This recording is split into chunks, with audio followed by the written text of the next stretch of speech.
Chào mừng các bạn đến với video tóm tắt The JoJo Lands phần thứ 9 và cũng là phần mới nhất trong hành trình kỳ quái kéo dài hơn 3 thập kỷ của JoJo's Bizarre Adventure. Trong phần này, chúng ta sẽ theo chân một nhân vật chính hoàn toàn mới, một thiếu niên sống tại Hawaii với ước mơ trở nên giàu có giữa một xã hội đầy hỗn loạn và tham vọng. Vậy, The JoJo Lands có gì đặc biệt? Và liệu phần 9 có mang lại một bước ngoặt lớn cho toàn bộ vũ trụ JoJo? Cùng Anime Rewind khám phá ngay thôi nhé! Trước khi vào đề thì cũng phải nói luôn, do cũng hơi hãi quả video 5 tiếng tóm tắt lần trước, thì giờ Anime Rewind sẽ chia nhỏ ra để làm cho dễ, nhưng vẫn giữ được độ chi tiết cho anh em. Và sau video tóm tắt 25 chương đầu này, chúng mình sẽ chăm chỉ lên video tóm tắt và bàn luận cho mỗi tập mới của phần 9, nên anh em hãy đón chờ nhé. Giờ thì bắt đầu thôi. Một họa sĩ truyện tranh mô tả Stan là sức mạnh vô hình có nhiều hình dạng và sức mạnh khác nhau, luôn tồn tại ở mọi nơi. Vì vậy một cuộc phiêu lưu mới bắt đầu. Câu chuyện về một cậu bé tên Jodio Joestar trong hành trình trở nên giàu có ở các đảo cận nhiệt đới. Ở đâu đó trên đảo Oahu, một tiểu bang Hawaii của Hoa Kỳ, hai anh cán bộ chặn hai nhóc khối nghỉ hè đang bật nhạc trong một chiếc xe bán tải. Một trong hai cảnh sát yêu cầu họ tắt nhạc, nhưng đứa con gái cũng là đứa lái xe tỏ thái độ rằng chúng không hề lái xe nhanh hay gì cả. Cảnh sát đề cập rằng họ lái xe không ổn định và yêu cầu xem giấy phép và biển số xe của họ. Cô gái show bằng lái rồi đưa cho cảnh sát. Trong lúc ngồi chờ, cô bé quay sang hỏi Jodio rằng mình có lái xe không ổn định không. Nhưng Jodio nói đùa rằng có lẽ là vì cô đã hơi phấn khích vì quẩy nhạc Dua Lipa. Cảnh sát khó chịu khi thấy chúng cười cợt và sau đó hỏi Jodio bao nhiêu tuổi. Dragona tiết lộ rằng Jodio là em trai của cô và cậu ấy 15 tuổi, trong khi cô đã đủ 18 tuổi. Sau đó, cảnh sát vì không soi được gì thêm nên cáo buộc rằng hai chị em đã ăn cắp xe bán tải. Nhưng Dragona khẳng định đó là xe của bố mẹ họ. Cô phàn nàn rằng mặt cảnh sát quá gần khiến cô khó chịu, và nhỡ đâu tên này lại nhiễm corona thì sao. Bực mình, cảnh sát buộc cô ra khỏi xe tải để khám xét, rồi lại cáo buộc cô đã sử dụng ma túy. Anh ta bắt đầu quấy rối Dragona và thò tay vào quần lót của cô, vì cho rằng phụ nữ có nhiều chỗ để giấu đồ hơn nam giới. Tuy nhiên, khi cảm thấy có điều gì đó kỳ kỳ, anh ta nhận ra rằng căn cước của Dragona không hề bị nhầm lẫn. Anh ấy hay là cô ấy đây? Dù là gì thì Dragona cũng có con chim vành khuyên nhỏ ở đằng trước, và điều này khiến tên cảnh sát còn cảm thấy kích thích hơn.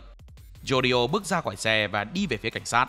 Tên cảnh sát còn lại hét lên bảo Jodio dừng lại, nhưng cậu bé phớt lờ gã ta và yêu cầu tên cảnh sát biến thái hãy bỏ tay ra khỏi anh trai mình, nếu không cậu sẽ giết gã. Hai tên cảnh sát hoảng hốt và chĩa súng vào Jodio, trong khi Dragona hét lên bảo họ dừng lại vì em trai cô mới chỉ là trẻ vị thành niên. Đột nhiên, cảnh sát phía sau Jodio bị những giọt nước mưa đè xuống đất đến bất tỉnh, và Stan của cậu bé hiện ra sừng sững sau lưng cậu. Ngay trước khi cảnh sát biến thái bắn Jodio, Dragona dùng Stan để đẩy mắt cảnh sát ra sau đầu, làm lệch mục tiêu khiến gã bắn vào kính xe. Cuối cùng, Jodio chốt hạ đè bẹp gã bằng những giọt nước mưa. Sau đó cậu bé liên tục giẫm đạp lên tên cảnh sát đến mức anh trai phải ngăn lại trước khi Jodio giết người đàn ông đó. Phải đính chính luôn là dù Dragona có giới tính sinh học là nam, nhưng cô dùng danh xưng cho nữ là Atashi và cũng được tạm thời confirm là người chuyển giới nữ, nên tôi sẽ tiếp tục dùng các danh xưng nữ cho cô nàng cho đến khi có thêm thay đổi gì nhé. Tôi sẽ chỉ giữ cách gọi anh trai của Jodio dành cho Dragona mà thôi. Happy Pride Month nha anh em. Sau đó, Jodio đốt camera gắn trên người và camera gắn trên táp lô của cảnh sát cùng với xe của họ, để cảnh sát không có bằng chứng và không thể truy đuổi họ. Còn Dragona thì dùng stand để thay đổi số trên biển số xe tải và xóa giấy phép giả của mình. Hóa ra, chiếc xe này thực sự là hàng ăn cắp. Cô ôm chầm lấy Jodio, vui mừng vì họ đã thoát ra được, rồi lái xe đến điểm hẹn của băng đảng. Các thành viên băng đảng lấy lại số ma túy mà Jodio và Dragona đã giấu trong ván lướt sóng. Dù không hài lòng vì họ đã đến muộn, nhưng chúng vẫn thừa nhận rằng họ đã làm rất tốt. Một tên hỏi họ có nghe nói về một chiếc xe cảnh sát bị đốt cháy không, nhưng cả hai đều giả vờ không biết gì. Họ đi bộ cho đến khi đến một con đường lớn và sau đó gọi một chiếc Uber để về nhà. Jodio nhớ về mẹ của cả hai, bà Barbara Ann Joestar. Bà luôn dậy sớm vào buổi sáng, giặt đồ, mặc quần áo và làm bữa sáng, hôn chào buổi sáng với gia đình, sau đó phơi quần áo ra ngoài cho khô trước khi đi làm tại cửa hàng miễn thuế của sân bay quốc tế Daniel K. Inouye. Mọi người trong khu phố đều yêu quý Barbara Ann Joestar và giúp đỡ bà ấy, và bà có thể đi làm an toàn đến sân bay mỗi ngày vì các con trai của bà luôn báo một cách an toàn đằng sau hậu trường với hoạt động kinh doanh băng đảng của họ. Sau đó, Jodio tiết lộ rằng Tên của anh trai mình là Dragona Joestar. Dragona luôn chạy bộ đến bờ biển khi cô thức dậy và chỉ ăn dưa hấu vào bữa sáng. Dragona thích mặc đồ như con gái và làm việc tại một cửa hàng thời trang ở Kalihi tên là Iko Iko. Jodio cũng bổ sung rằng ngực của Dragona do tiêm thẩm mỹ nên hơi sưng, khiến chúng trông nữ tính. Nếu bạn còn nhớ, thì Barbara Ann Joestar là một trong những người con gái của Jonathan Joestar và Suzy Q. Do những rắc rối giữa Barbara Ann và chồng, bà đã phải nuôi con một mình. Trong khi Jodio đang trên chuyến xe buýt đến trường trung học McKinley, một học sinh lớp trên hỏi cậu bé có mang theo những thứ anh ta muốn không. Đột nhiên, Jodio đẩy anh ta ra khỏi ghế và làm ầm lên, đòi đánh nhau với anh ta. Anh ta bối rối, nhưng khi họ rời khỏi xe buýt, Jodio gọi anh ta lại và xin lỗi. Cậu lấy tiền từ túi của anh ta rồi chỉ đường cho anh ta đến nơi tiếp theo. Một thiếu niên khác đội mũ và đi xe tay ga điện, sau đó nói với anh ta rằng ma túy nằm sâu bên trong máng xối gần đó. Jodio không đến trường để học hoặc kết bạn. Thay vào đó, đó chỉ đơn giản là một cơ chế, một cái gì đó cuối cùng sẽ mang lại cho cậu sự giàu có nhanh chóng. Mọi thứ bắt đầu khi Jodio 11 tuổi. Một người hàng xóm đã mời cậu làm người chạy việc vặt cho băng đảng của lão. Khi cậu bé hoàn thành công việc của mình một cách hiệu quả, cậu đã nhận được công nhận và tin tưởng. Sau ngày hôm đó, Jodio, Dragona và một thiếu niên đội mũ tên là Paco Laburantes, được bà chủ của họ là Meryl Meiji triệu tập đến cửa hàng thời trang Iko Iko. Paco là một kẻ ăn cắp vặt 19 tuổi và vẫn đang học trung học. Hắn từng khá béo, nhưng giờ đã có body đồ sộ và lực lưỡng vì chăm chỉ luyện tập. Một mảnh tay trái của hắn đã bị cha hắn ta cắn đứt. Hắn ta không chỉ là một tên ăn trộm vì nghèo, mà vì cảm giác ăn trộm khiến hắn ta phấn khích như cách mà người thường chơi game vậy.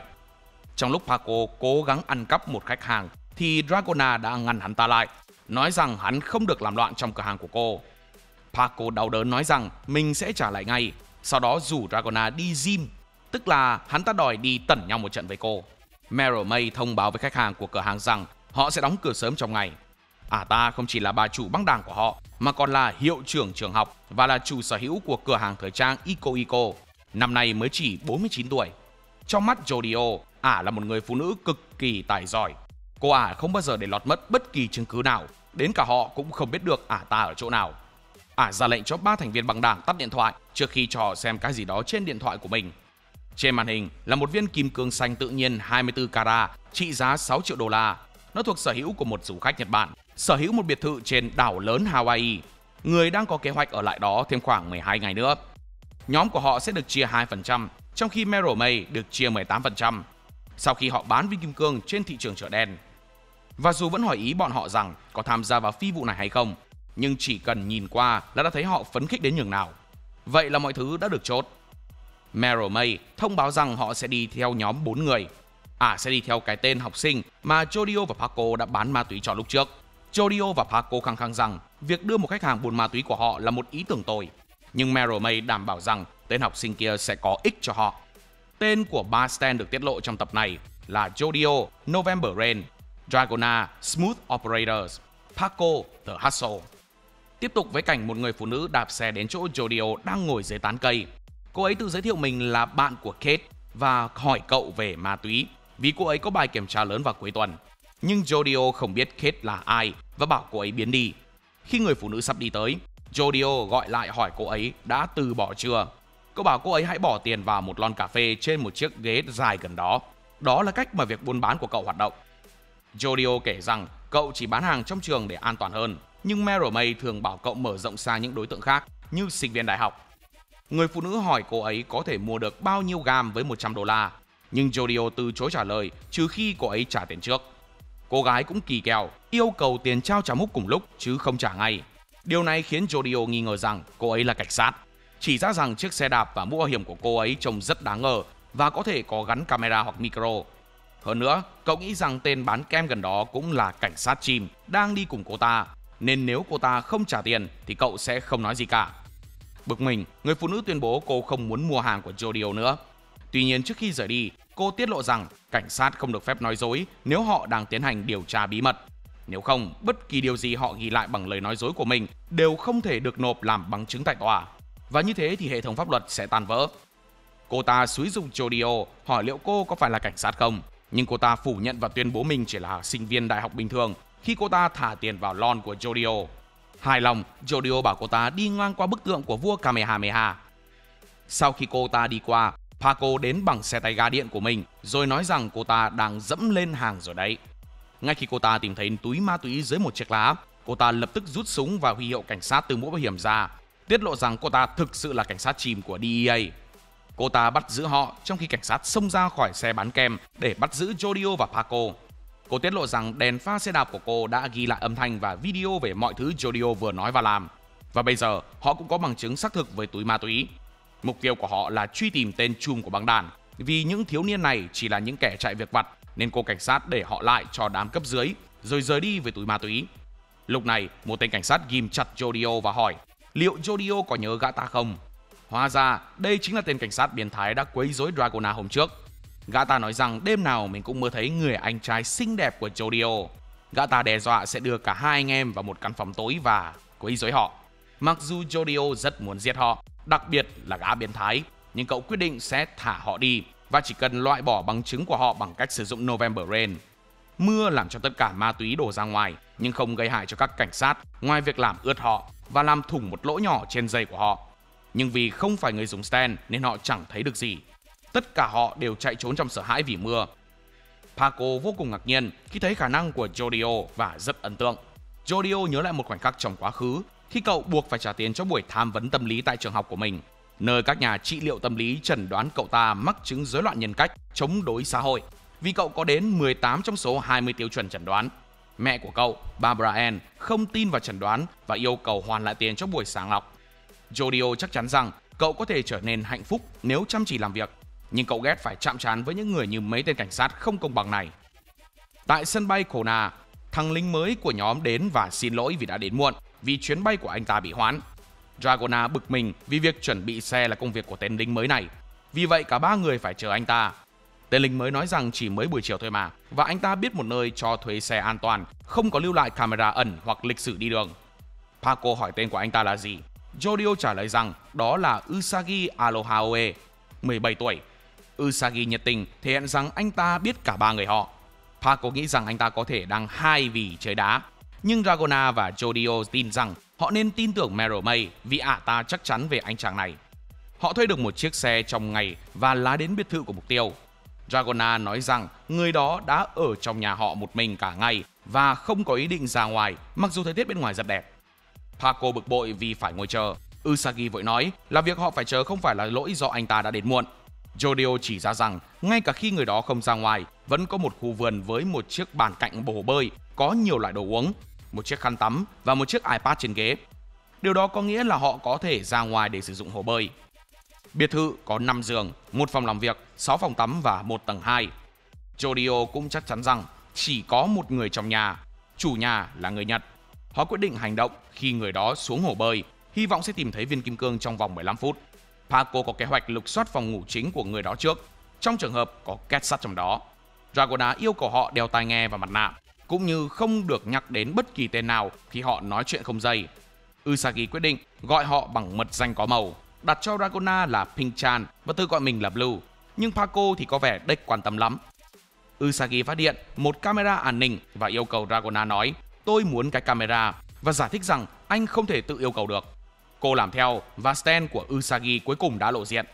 Stand của anh ta là một sinh vật giống chim nhảy lên máy ảnh và tạo ra một bản sao của nó, được gọi là The Mate Kudasai. Stand có khả năng sử dụng bất cứ thứ gì tồn tại để biến đổi chính nó thành thứ mà người khác ngoài Usagi muốn. Dù vậy thì anh ta chỉ ước nó có thể tạo ra điều mà chủ nhân nó muốn thay vì dựa dẫm vào người khác. Còn Stand đã tạo ra một máy ảnh riêng biệt với một bản ghi hiển thị hình ảnh thật, trong khi camera thật giờ sẽ hiển thị hình ảnh giả. Vì không có cách nào để tìm ra máy ảnh nào hiển thị khuôn mặt thật của họ, nên mục tiêu sẽ không thể sử dụng những bản ghi này làm bằng chứng phạm tội. Nhóm hiên ngang đi qua các camera an ninh rồi vào trong. Trong khi mục tiêu đang bơi trong hồ bơi, Jodio sử dụng ống nhòm và nhận ra đó là một họa sĩ truyện tranh nổi tiếng, có những cuốn sách mà Jodio có ở nhà. Cậu ta cũng là fan cứng, luôn xem các bản truyền thể anime của anh họa sĩ này. Mục tiêu của họ được tiết lộ là họa sĩ truyện tranh mang tên Rohan Kishibe. Jodio trốn sau một chiếc ghế, phấn khích khi thấy Rohan Kishibe hàng thật đang bơi trong hồ bơi trước mặt mình, cũng như những bản nháp của bộ truyện Pink Dark Boy trên iPad của anh ấy. Nhưng dù có là idol thì đó vẫn là mục tiêu của họ, người đang giữ một viên kim cương 6 triệu. Trong khi đó, Dragona triệu tập Smooth Operators để cẩn thận mở cửa biệt thự của Rohan. trong khi Paco và Usagi canh chừng. Usagi nhận thấy có một con mèo hoang đi lại gần đó nhưng không quá chú ý. Jodio nói với Dragona rằng ở phía hồ bơi vẫn không có động tĩnh gì, vì vậy bộ bà quyết định đột nhập vào bên trong biệt thự. Cô ra lệnh cho hai người kia chỉ tìm kiếm viên kim cương. Việc ăn cắp bất cứ thứ gì khác sẽ khiến an ninh sân bay nghi ngờ khi họ rời đi. Tuy nhiên, Paco đã cố gắng ăn cắp một số đồ cổ và tiền, trong khi Usagi nhét nhiều chai rượu vào túi của mình. Dragona bắt chúng phải cất lại về chỗ cũ và tập trung đi tìm két sắt. Usagi dùng kéo xé toạc một bức tranh trên tường, nhưng không có gì đằng sau nó cả. Bất chấp lời cảnh báo của cô, Paco vẫn trộm thêm ít tiền của Rohan. Dragona phát hiện ra một căn phòng bừa bộn với những tảng đá khắp mặt đất cùng với vô vàn bình hóa học trên bàn. Lúc này, khi táy máy iPad của Rohan, Jodio thấy một số bức ảnh về núi lửa và ảnh cận cảnh dung nham nguội. Cậu ngạc nhiên vì không hiểu sao Rohan lại có thể đến được khu vực đó, vì nơi này cấm khách du lịch do nguy hiểm. Paco và Dragona cho rằng Rohan đang tính chế ma túy trong căn phòng đó, nghĩ rằng những vật dụng trên bàn là cốc đong dung dịch gì đó. Usagi giải thích rằng chúng thực ra là bình cầu hay bình tam giác, chứ không phải là cốc đong và vật liệu giống đá bên trong là đá vụn dung nham. Anh ta thao thao bất tuyệt, dạy đời họ một bài học về sự khác biệt giữa bình cầu và cốc đong, và cũng giải thích đá vụn dung nham. Đây là những mảnh dung nham gồ ghề có chất như đất sét. Trước khi thừa nhận rằng anh ta cũng không biết dung nham này dùng để làm gì. Paco mỉa mai cảm ơn Usagi vì bài học và ra lệnh cho anh ta tiếp tục đi tìm két sắt. Jodio tiếp tục tay máy trên iPad của Rohan, cuộn qua nhiều bức ảnh về chú chó cưng của Rohan. Cậu suy đoán rằng biên tập viên của Rohan có thể đang chăm sóc chú chó trong khi Rohan đi du lịch. Con mèo lang thang mà Usagi thấy trước đó đánh hơi xung quanh gần Jodio rồi nhảy lên mái nhà. Vậy đó là mèo của ai? Bất ngờ, Rohan ra khỏi hồ bơi và nhìn quanh, khiến Jodio giật mình. Jodio lặng lẽ gọi cho nhóm để thông báo tình hình khẩn cấp vì Rohan sắp vào nhà. Dù anh chàng vẫn chưa phát giác ra điều gì, nhưng họ cần phải rời đi ngay nếu không muốn bị phát hiện. Lúc này, Rohan cũng tự hỏi liệu con mèo kia có phải là mèo hoang không. Jodio hoảng sợ, yêu cầu nhóm phải nhanh lên, hoặc thậm chí rút lui và họ có thể quay lại vào ngày khác. Tuy nhiên, Paco và Usagi sau đó tìm thấy két sắt phía sau giá sách của Rohan. Dragona chuẩn bị sử dụng Smooth Operators để mở két sắt, yêu cầu hai thằng còn lại tiếp tục canh chừng Rohan để mình làm việc. Jodio ngỡ ngàng khi thấy nhóm vẫn quyết định làm tiếp phi vụ này, nên lập tức tìm cách để đánh lạc hướng mục tiêu. Ngay khi Rohan vào trong, Jodio sử dụng November Rain để làm mưa. Rohan bối rối về trận mưa đột ngột giữa trời nắng chang chang, đành phải quay lại để lấy iPad và sách của mình.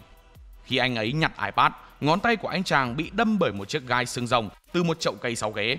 Thật ra, đó là stand của Jodio. May mà nó đã kịp núp mình sau một cái cột. Sau đó, anh chàng nhìn thấy con mèo đang tiến vào bên trong biệt thự, tò mò không biết rằng nó đang tính làm gì. Dragona vật lộn để mở két vì bên trong có đến 5 thanh kim loại. Sẽ hơi khó khăn để Smooth Operators của cô có thể phá hủy loại khóa này. Hai thằng còn lại động viên Dragona, nói rằng vẫn còn nhiều thời gian nên cứ từ từ mà phá. Usagi và Paco đã thấy con mèo đang tiến về phía họ. Dù Usagi thì hơi nghi ngờ, nhưng Paco thì vẫn đếch quan tâm, miễn là nó không gây ra tiếng động là được. Dragona cuối cùng cũng mở được két để lộ ra viên kim cương to đùng được trưng bày ngay ngắn. Ba đứa phấn khởi lao tới trầm trồ, xác minh rằng đó là đồ thật. Đằng sau nó, một khối dung nham nguội khác đang nằm trong két. Chỉ có Dragona nhận ra khối đá đó, nhưng cô cũng không quan tâm cho lắm. Bộ ba vội bỏ chạy, nhưng một sợi dây nhựa giống như dây câu đột nhiên quấn quanh chân Paco. Nó nhanh chóng thắt chặt, khiến hắn ta tóe máu và không thể tháo nó ra. Dragona cố gắng giúp đỡ, nhưng một sợi dây lạ cũng xuất hiện và quấn quanh cánh tay của cô. Một sợi dây khác tiến đến gần chân của Usagi, nhưng anh ta kịp nhận ra và nhảy lên để tránh nó. Sợi dây trôi trở lại hành lang và trở nên trong suốt. Hai sợi dây đang quấn quanh Paco và Dragona siết ngày một chặt hơn. Lúc này, Usagi nhận ra rằng đây không phải là hệ thống an ninh gì hết, mà chính là con mèo lang thang ban nãy. Nó có thể dùng stand và đã sắp xếp những sợi dây này khi nó đi xuống hành lang. Và nó đang nhắm vào bọn họ rồi tấn công bọn họ suốt từ nãy tới giờ. Phía bên kia, Rohan cũng bắt đầu nhận ra rằng con mèo hoang và cơn mưa đều không phải là hiện tượng tự nhiên và có điều gì đó bất thường đang xảy ra.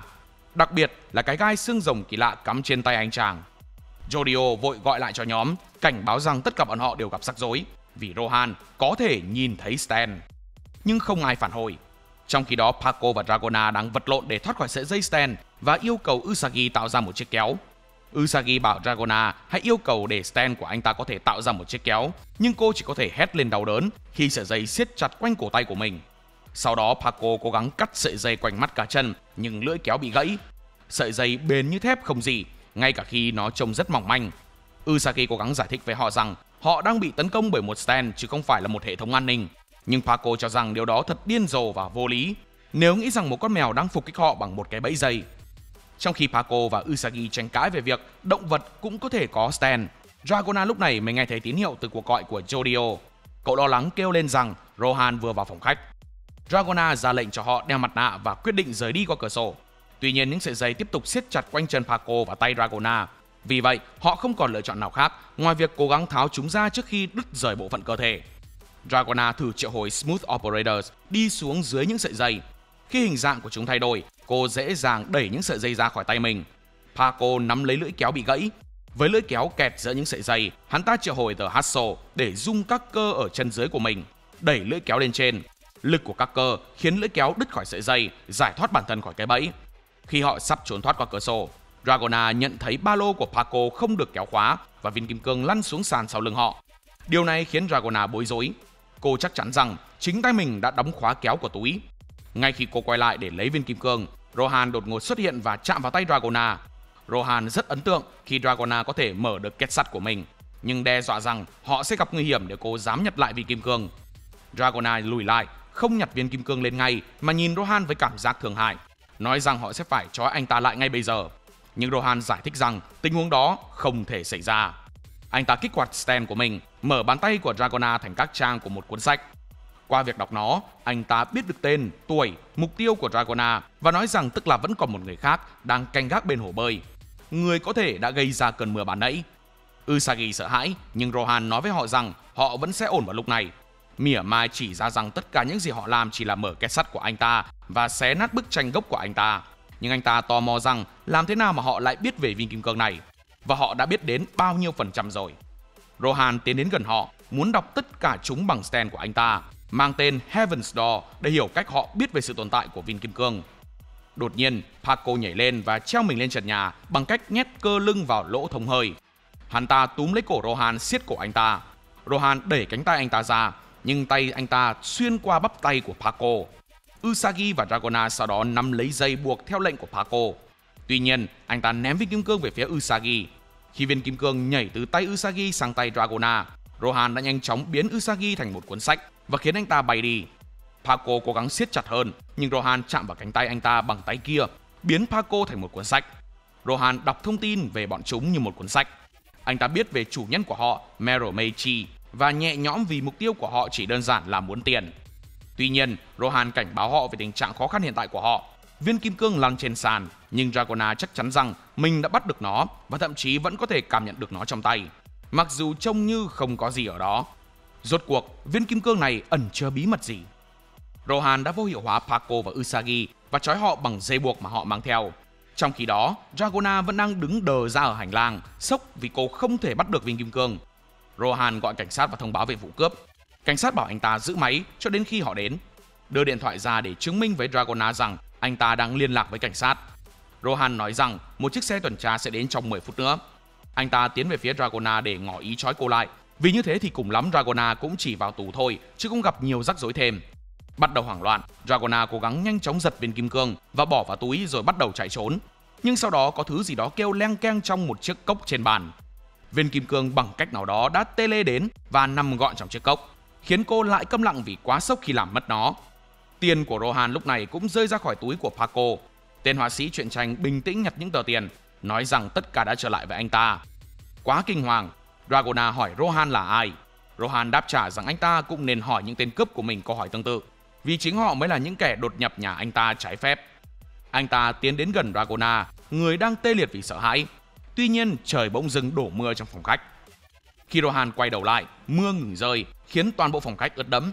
Nghi ngờ, Rohan quay lại đó để kiểm tra căn phòng kỹ hơn. Anh ta cũng nhận ra đây là một stand và có thể là do kẻ thứ tư bí ẩn của nhóm này gây ra.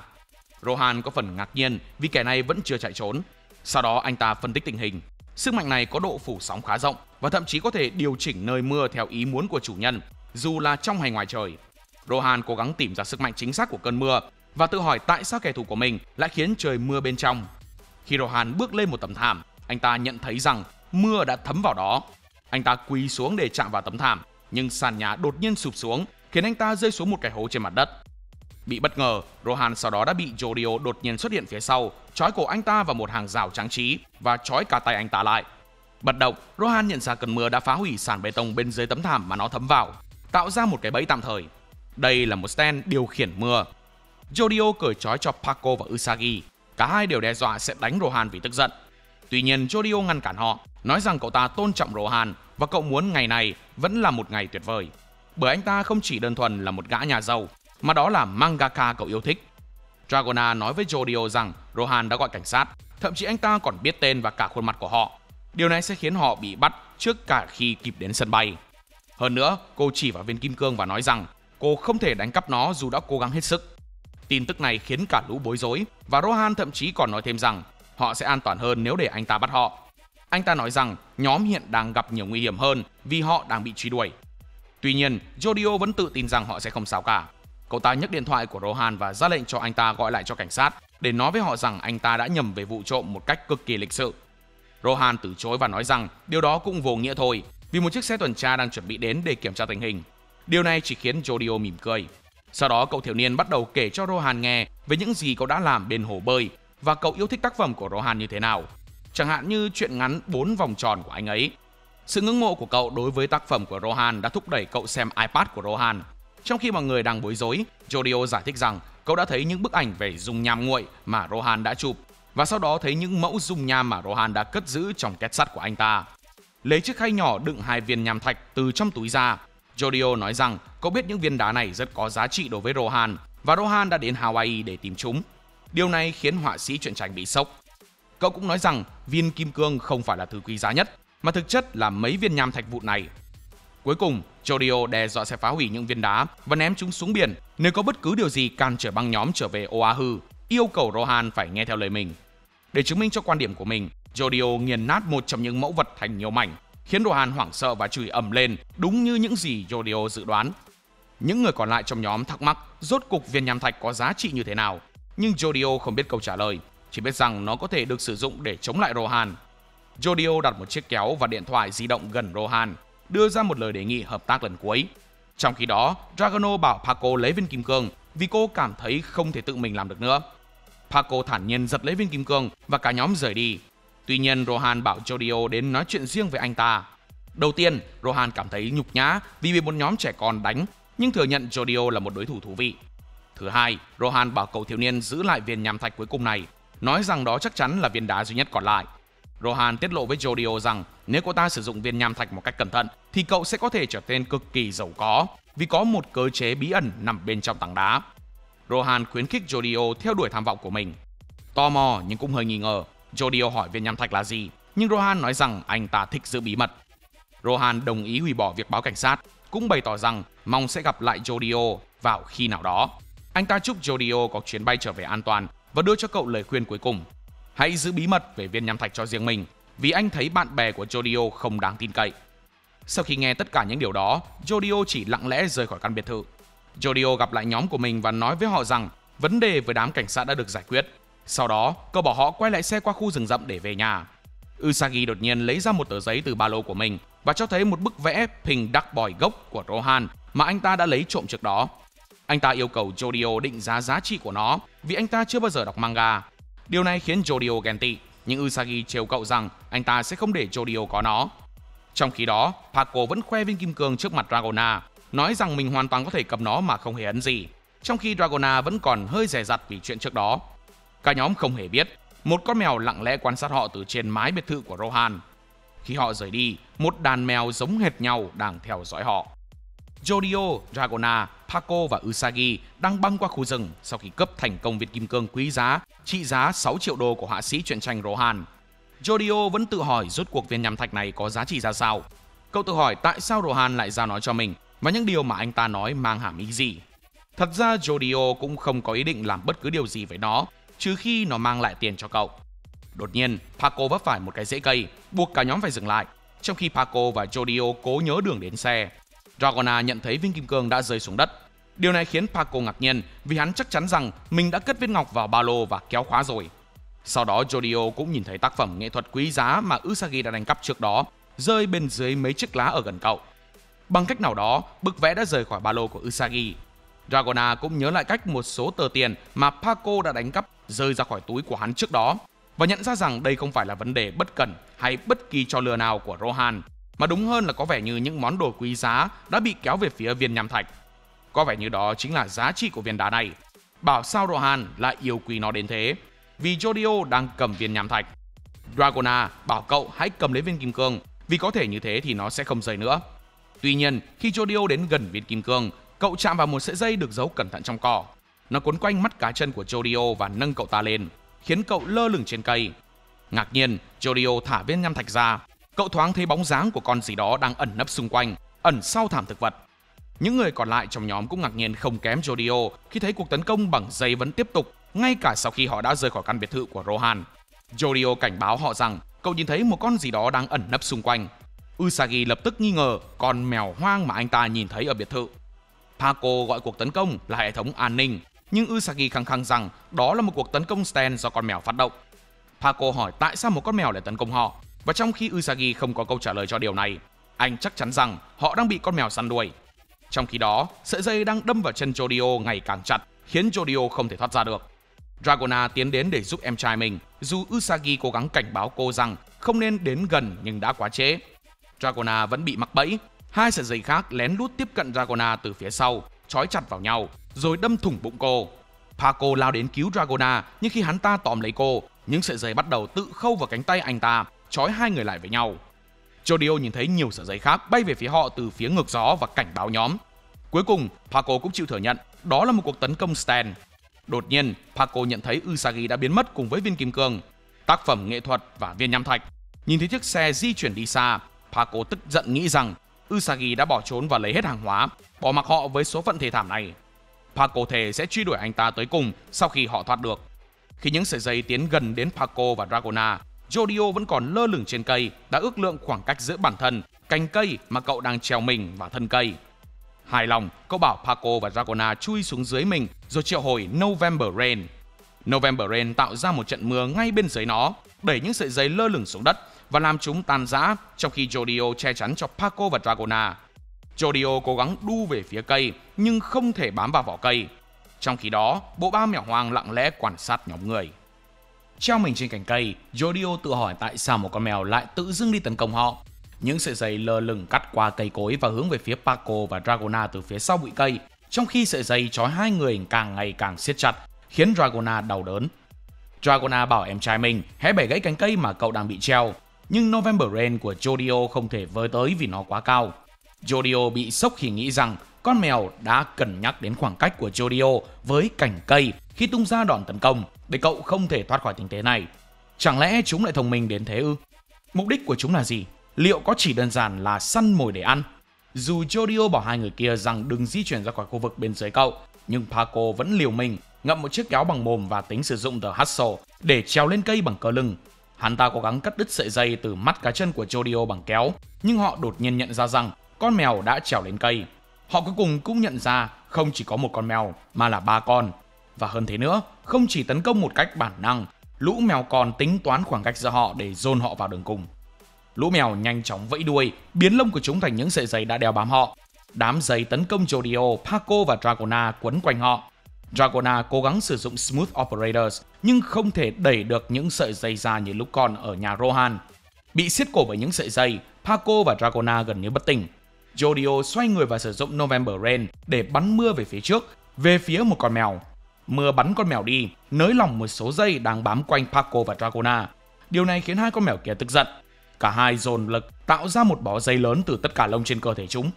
Bộ lông tạo thành một tấm lưới, chúng dùng nó để bắt Jodio và Paco cùng nhau, kéo theo cả Dragona.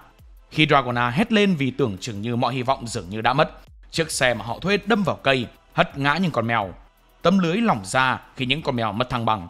Usagi lộ diện khiến Paco ngạc nhiên khi anh thực sự quay lại để cứu họ.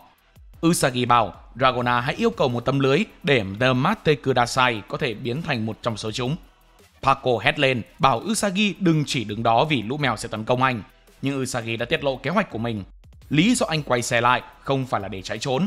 Tại sân bay, anh đã mua bánh mì kẹp thịt ở một cửa hàng và nghĩ rằng mình sẽ ăn chúng sau. Anh định cho ma túy vào miếng thịt và cho mèo ăn, nhưng thay vào đó lại cho trứng cá muối mà anh ta lấy trộm từ nhà Rohan. Mèo thích trứng cá muối và khoảng 40 gram trứng cá muối có giá tận $400 lận. Nó rất đáng giá. Anh ta cho mèo ăn bánh mì kẹp thịt khi chúng ở trên mặt đất trước khi chúng nhảy lên cây, nên kế hoạch của anh đã thành công. Jodio cũng nhận thấy Usagi cũng đang cầm viên nham thạch trên tay.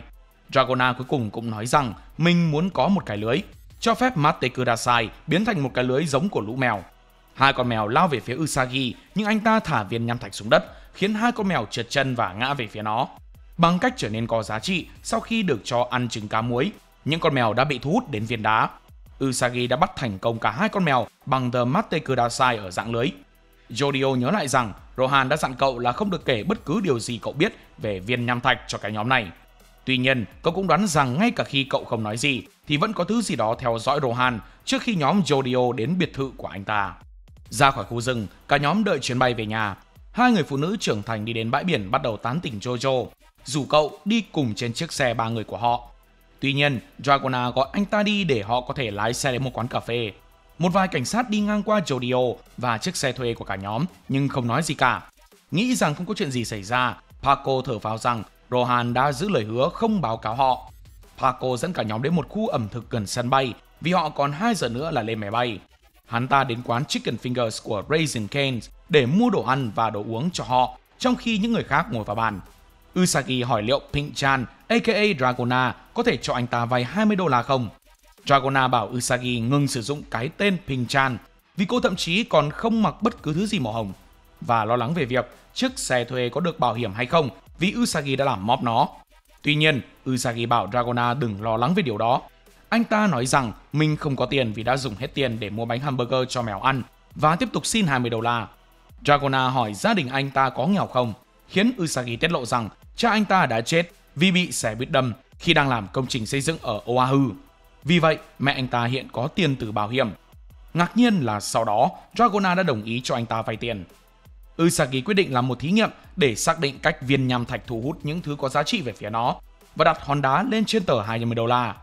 Dragona hỏi rằng anh ta muốn quay lại chỗ tên mangaka kia để hỏi về danh tính viên đá hay gì. Nhưng Jodio phủ nhận và nói rằng Usagi chỉ đang muốn tự tay thí nghiệm thôi. Usagi vui mừng, hỏi liệu họ có thể trở thành bạn tốt không vì họ có thể cùng vibe đấy. Nhưng Jodio từ chối. Cậu nghĩ rằng vì viên nham thạch được cất bên trong két sắt cùng với viên kim cương nên nó có thể hoạt động dựa trên khoảng cách của vật thể với viên đá. Chẳng hạn như nếu chúng chạm vào nhau, cậu tin rằng nó cũng có thể nhớ chủ sở hữu của vật thể đó. Usagi đồng ý rằng đó cũng là điều mà anh ta đang nghĩ. Đó là lý do tại sao anh đặt viên đá lên trên tờ tiền của Dragona.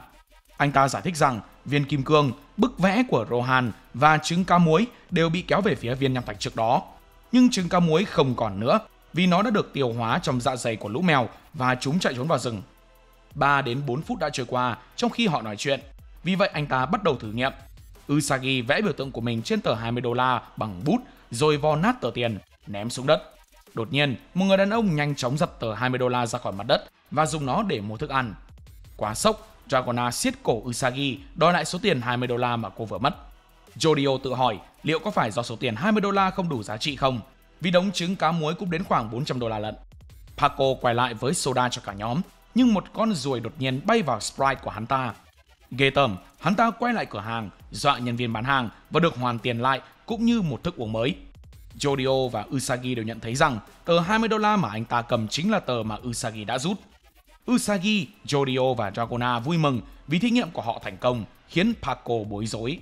Vì còn thời gian, Dragona quyết định làm thêm một thử nghiệm nữa. Vì điều quan trọng là họ phải biết cách thức hoạt động của viên nham thạch trước khi lên máy bay cùng nó. Dragona đưa họ đến Diamond, một cửa hàng đồng hồ và trang sức xa xỉ. Paco, Usagi và Jodio lo lắng rằng nơi này quá nguy hiểm vì có lính canh và camera ở đó. Nhưng Dragona khẳng định họ sẽ không làm gì bất hợp pháp. Dragona bỏ viên nham thạch vào túi phụ kiện ngực của mình và để viên kim cương ở ví trong túi. Paco tự hỏi liệu hắn ta có nên mang xe đến gần không trong trường hợp có chuyện gì xảy ra không. Trong khi Dragona đi vào cửa hàng cùng Usagi, cô bắt đầu trở nên lo lắng khi một nhân viên chào đón họ và Usagi làm tình hình trở nên tồi tệ hơn khi hỏi xem có đồng hồ Rolex kỹ thuật số nào xung quanh thay vì Rolex không.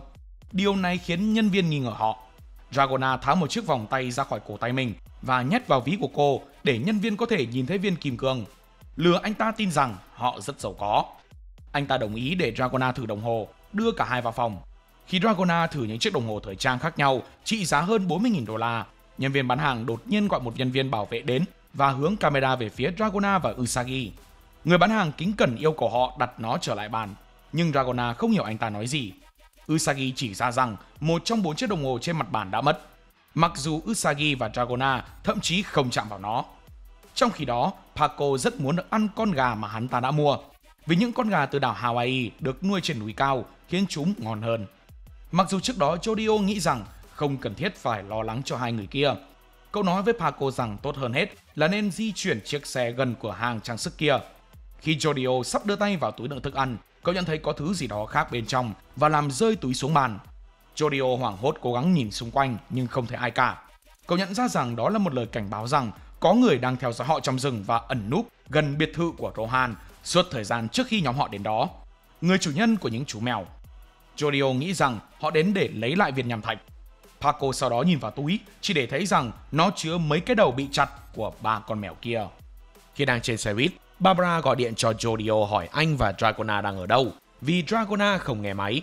Jodio giải thích rằng họ chỉ đang đi chơi trên đảo Hawaii và điện thoại di động của Dragona hẳn đang ở chế độ máy bay.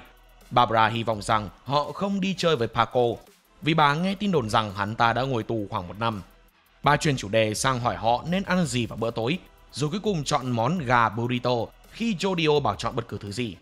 Lúc này, Paco đang hoảng loạn, tự hỏi liệu có phải mafia đang theo dõi họ không. Xét đến bản chất tàn nhẫn của lời đe dọa mà họ nhận được, và rõ ràng là chủ của những chú mèo không hề quan tâm đến thú cưng của mình. Hắn tự hỏi liệu viên nham thạch ban đầu có thuộc về người đã gửi lời đe dọa này không. Jodio nhớ lại đã nhìn thấy một bản đồ trên iPad của Rohan, có một điểm được đánh dấu trên đó. Có khả năng đó là nguồn gốc của viên nham thạch. Hắn ta cố gắng thuyết phục Jodio trả lại viên nham thạch cho chủ sở hữu, vì nhiệm vụ của họ chỉ là đánh cắp viên kim cương mà thôi. Và giờ thì họ cần gọi hai người kia quay lại ngay lập tức. Tuy nhiên cậu từ chối, chắc chắn rằng Rohan là chủ sở hữu duy nhất của viên nham thạch. Cậu tin rằng vì Rohan đang trong quá trình điều tra viên nham thạch và tên người bí ẩn tàn nhẫn đã theo dõi anh chàng mangaka suốt thời gian đó, nên người đó cũng không biết về khả năng của nó. Jodio trấn an Paco, nói rằng hắn ta nên vững vàng hơn vì giờ họ đã không còn đường mà quay lại nữa rồi. Với khả năng mafia đang theo dõi họ, Jodio nghĩ rằng kẻ thù của họ rất có thể cũng sẽ đánh cắp viên kim cương, cũng như giết họ để không để lại bất kỳ nhân chứng nào. Trong khi đó, ở trong tiệm trang sức, Usagi đang phải đổ hết đồ đạc của mình ra khỏi túi để cho người bán Diamok xem. Đồ đạc của Dragona chỉ bao gồm ví và viên kim cương.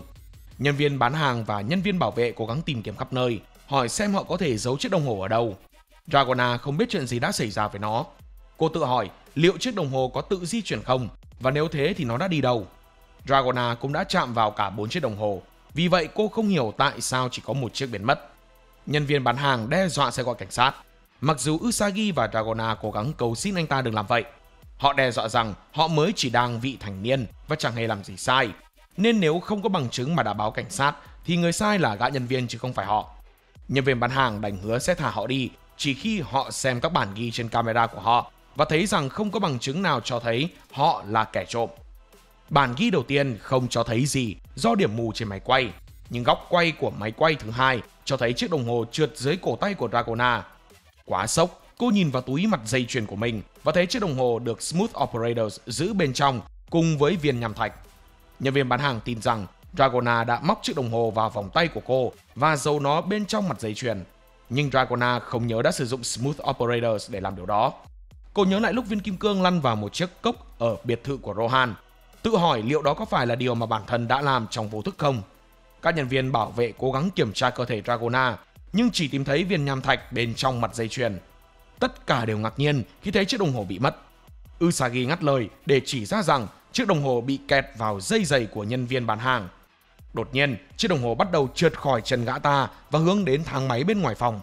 Nhân viên bán hàng và hai người bảo vệ cuối cùng cũng lấy lại được chiếc đồng hồ và gửi lời xin lỗi chân thành nhất đến Usagi và Dragona vì đã buộc tội họ một cách bất công. Gã cho rằng dây đeo đồng hồ quá bóng và trơn khiến nó dễ trượt đi, và vì đây là một trong những sản phẩm đáng giá nhất của họ nên gã đã hoảng rồi buộc tội hai người. Chiếc đồng hồ lại rơi xuống, vì vậy họ lại phải còng lưng đi tìm nó. Usagi và Dragona quyết định rời đi, vì Dragona tin rằng có thể chiếc đồng hồ sẽ quay trở lại với họ ngay cả khi họ rời khỏi đảo Hawaii. Anh ấy phần nào hiểu rõ hơn về đặc tính của viên nham thạch. nghĩ rằng những thứ đáng giá cuối cùng sẽ luôn quay trở lại với nó thông qua cảm xúc và mối quan hệ của chủ sở hữu, ngay cả khi điều đó xảy ra một cách vô thức. Usagi cũng đùa rằng chuyến đi mua sắm nhỏ của cả hai rất vui và họ nên trân trọng kỷ niệm này. Bên ngoài, Paco nói với Jodio rằng họ nên nhanh chóng đưa Dragona và Usagi ra khỏi cửa hàng vì họ có viên nham thạch. Ngay lúc đó, một Paco khác đến và xin lỗi Jodio vì đã mất nhiều thời gian như vậy. Cửa hàng mà hắn đến đã hết bánh burrito gà, vì vậy hắn yêu cầu họ chiên bào ngư thay thế. Bối rối khi nhìn thấy một bản sao, Jodio quay lại chỉ để thấy rằng mình đã ở cùng với một Paco giả suốt thời gian qua và bản thật chỉ mới quay lại bây giờ. Da của Paco giả bắt đầu vỡ vụn, để lộ một phần khuôn mặt khác bên dưới lớp ngụy trang. Có vẻ như đây là chủ sở hữu của mấy con mèo. Tên này lập tức lao tới và cắt cổ Jodio khi cậu còn đang sốc. Gã ta nói rằng mình đã cố gắng cho Jodio một cơ hội trước đó, nhưng cậu đã lãng phí nó khi liên tục khẳng định rằng mình sẽ không trả lại viên nham thạch. Paco kinh ngạc nhìn kẻ mạo danh mình khi Jodio ngã xuống đất vì bị tấn công. Khi Paco yêu cầu tiết lộ danh tính, gã ta không đáp lại mà vung dao về phía hắn.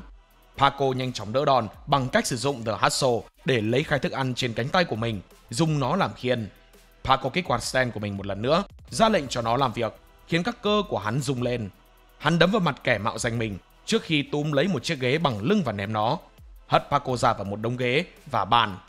Paco tự hỏi liệu vật liệu giống như đất trôi nổi xung quanh khuôn mặt của người đàn ông này có phải là stand không. Hắn cảm thấy nó có kết cấu giống như cát thật và từng mảnh của nó là một mảnh đá có màu sắc độc đáo rất tinh xảo. Khi lồm cồm bò dậy, người đàn ông cởi bỏ lớp ngụy trang và để lộ diệt mạo thực sự của mình. Paco hỏi rằng gã ta đã theo dõi họ trong bao lâu rồi, nhưng vẫn không nhận được câu trả lời. Hắn hiểu sự im lặng và tư thế của người đàn ông là một mối đe dọa bạo lực. Được cái thì bạo lực là chuyên môn của Paco mà, nên hắn ta gáy to, kiên quyết từ chối giao nộp viên nham thạch. Nghe vậy, tên kia nổi cáu, dùng dao liên tục vào Paco, nhưng hắn nhanh chóng né được tất cả và chuẩn bị phản công bằng một cú đấm. Paco rút tay lại và chặn con dao bằng cẳng tay, sử dụng The Hustle để khiến cơ bắp của mình nắm lấy lưỡi dao. Sau đó Paco đấm vào khuỷu tay của chính mình, làm rung lưỡi dao bị kẹt trong cơ bắp của hắn ta. Đột nhiên, cơ bắp của kẻ thù trên toàn bộ cánh tay cầm dao của anh ta bắt đầu rung mạnh và phồng lên đến mức gần như nổ tung. Người đàn ông hét lên vì đau đớn khi cẳng tay cong xuống từ những cơ bắp căng phồng của mình. Paco túm lấy cổ gã ta. Hắn cũng nhận thấy rằng cơ thể tên này có cảm giác giống như cát thô vậy, chứ không phải cơ thể người. Khi Paco siết cổ gã, cánh tay của gã ta đột nhiên xuất hiện từ một đám mây phía trên Paco, chĩa con dao về phía đầu hắn. Paco cảm nhận được điều đó trước khi bị đánh lén và nhanh chóng đấm vào cằm tên đàn ông bằng cánh tay còn lại, ngăn chặn đòn tấn công và hất gã bay đi. Hắn nhận ra rằng những mảnh đất của kẻ thù có thể tụ lại với nhau để bằng cách nào đó làm méo mó nhận thức của hắn ta về khoảng cách thực sự của kẻ thù. Tên đàn ông đã hợp nhất cánh tay trái của mình với hình ảnh những đám mây phía sau hắn để đánh lén. Nhận thấy tên này không dễ xử lý như vậy, Paco vội đánh thức Jodio đang bất tỉnh và bảo cậu hãy nhanh chóng sơ cứu vết thương của mình. Lúc này, Jodio cũng nhận ra rằng Paco đã cứu mình một bản trông thấy khi cậu bị cứa cổ bằng cách vỗ nhẹ vào lưng cậu ngay trước khi dao kề cổ. Kích hoạt The Hustle để điều khiển các cơ trên cổ cậu, ngăn chặn con dao không cứa quá sâu. Lúc này, Paco phải quay sang hỏi Jodio rằng liệu kẻ thù của họ có thực sự là người hay không, vì da của người đàn ông có cảm giác như cát. Cùng lúc đó, Usagi và Dragona cuối cùng cũng rời khỏi Diamond, uống rượu mà họ trộm từ Rohan để ăn mừng vì bài thí nghiệm viên nham thạch của họ đã thành công. Dragona cảm thấy rằng những gì mình đã làm là bất hợp pháp, nhưng Usagi nghĩ rằng đó không phải là lỗi do họ hay ai đó có thể bắt họ vì nó, bởi viên nham thạch thu hút những thứ có giá trị về phía nó thông qua cảm xúc của mọi người, mà đó không thuộc quyền kiểm soát của họ. Trong lúc cả hai đang vui vẻ quay về chỗ nhóm Jodio, Paco vội bảo họ hãy im mồm vì cả lũ đang bị mafia tấn công. Tuy nhiên Paco tin rằng động thái của kẻ thù quá cầu thả để là một tên mafia, bởi mafia hàng real thì phải dùng dao rất cừ chứ không như tên này. Vì vậy rất có thể gã ta đã nói dối để dọa cả bọn. Chỉ có một điều khiến Paco lo lắng là stand của kẻ thù, vì hắn ta đã bị làm mụ mị đầu óc và không thể phân biệt được sự khác biệt giữa kẻ thù và những đám mây ở xa tít tắp. Một cặp đôi đi ngang qua nhóm, người phụ nữ cảm ơn người yêu mình vì đã mua cho cô một chiếc đồng hồ xa xỉ. Cũng chính là chiếc đồng hồ ban nãy đã gây náo loạn trong Diamond. Dragona và Usagi nhanh chóng nhận ra rằng đó chính là chiếc đồng hồ đã bị kéo về phía viên nham thạch khi họ ở trong cửa hàng. Trong khi họ đang phấn khích về chiếc đồng hồ đã trở về, Jodio và Paco bảo rằng cả lũ nên quay lại xe vì kẻ thù có quá nhiều cơ hội để tấn công họ ở một khu vực rộng rãi như thế này. Họ cần lùa gã ta về phía cái xe và hạ gục gã. Trong khi đó, người đàn ông trong cặp đôi kia được gọi tên là Leo, thoa kem chống nắng cho người yêu. Dragona tức giận khi thấy người phụ nữ kia dám đặt chiếc đồng hồ đắt tiền lên trên một chiếc khăn ăn có thức ăn thừa và nước sốt trên đó. Usagi cố gắng trấn an cô và đưa Dragona đến chỗ xe của họ. Nhưng cô vẫn khó chịu vì người phụ nữ thiếu vệ sinh đã làm bẩn chiếc đồng hồ trước khi nó trở về với viên nham thạch. Đúng lúc này, một đàn chim bất ngờ lao xuống chỗ cặp đôi, ăn thức ăn rơi trên mặt đất gần đó. Một trong những con chim lấy cắp chiếc đồng hồ và bay đi. Dragona vô cùng ngạc nhiên khi thấy con chim thực sự đang bay về phía mình với chiếc đồng hồ. Tuy nhiên, Jodio và Paco nhận thấy có điều gì đó không ổn và cố gắng ngăn Dragona chạm vào chiếc đồng hồ. Ngay lập tức, hai người nhận ra rằng những gì họ vừa thấy chỉ là một trò lừa bịp nhằm phá vỡ nhận thức của họ, vì người phụ nữ kia thực sự vẫn đeo chiếc đồng hồ trên cổ tay của cô ta. Khi Dragona cố gắng giật lấy chiếc đồng hồ giả từ con chim, cơ thể của gã mafia xuất hiện đột ngột từ những con chim và đám mây, với làn da hòa vào môi trường xung quanh.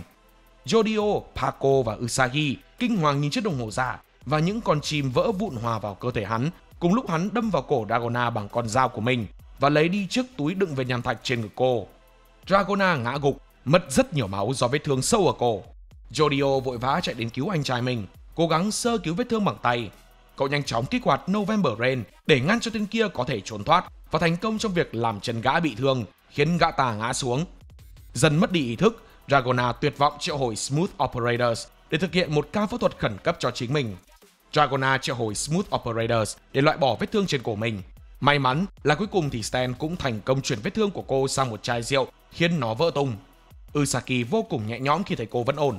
Anh bật khóc vì nhẹ nhõm, rồi nhẹ nhàng thú nhận rằng chuyến đi này đã giúp anh nhận ra rằng anh yêu Dragona.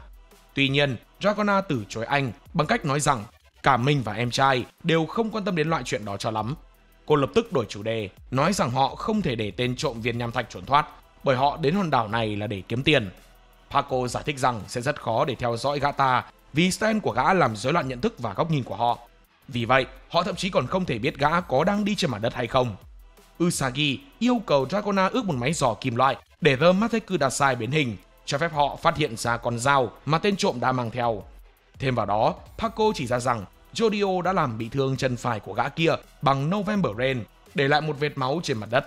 Họ đi theo dấu vết đến bãi đậu xe và nhìn thấy một người đàn ông lạ bước ra khỏi xe. Paco túm lấy cổ người đàn ông lạ để kiểm tra xem da anh ta có sần sùi như cát không. Tuy nhiên thì người đàn ông này chỉ là một người bình thường. Anh ta bỏ chạy, đe dọa sẽ báo cảnh sát. Họ đi đến chiếc xe bên cạnh, trên mui xe còn vương những giọt máu. Cùng lúc đó, Leo và bạn gái anh ta quay lại. Hóa ra họ là chủ nhân của chiếc xe đó. Leo yêu cầu nhóm của Jodio tránh đường để anh ta có thể di chuyển xe, nhưng tất nhiên là cả đám ngó lơ. Paco túm lấy cổ Leo, nhưng hắn không thể biết được da của người đàn ông đó có sần sùi hay không, vì nó dính đầy kem chống nắng và anh ta cũng có râu nữa, trông không giống tên bạn ấy. Bằng một cách nào đó, Paco tự dưng thông minh đột xuất, yêu cầu xem mắt cá chân của cả hai người trên xe để kiểm tra xem họ có bị thương hay không. Lúc này, Jodio mở cửa bên ghế hành khách, chỗ cô bạn gái ngồi. Cậu cảm thấy có cát bám trên xe ở phía này. Đột nhiên, tên trộm lộ ra, nãy giờ đã hợp nhất với cánh cửa để lẩn trốn. Gã ta cầm con dao chĩa vào bạn gái của Leo. Jodio nhanh chóng nắm lấy tay gã ta và đá người phụ nữ ra, kịp thời cứu cô ta một mạng. Sau đó, tên trộm đập vỡ cửa sổ bằng con dao của mình, đánh ngã Jodio.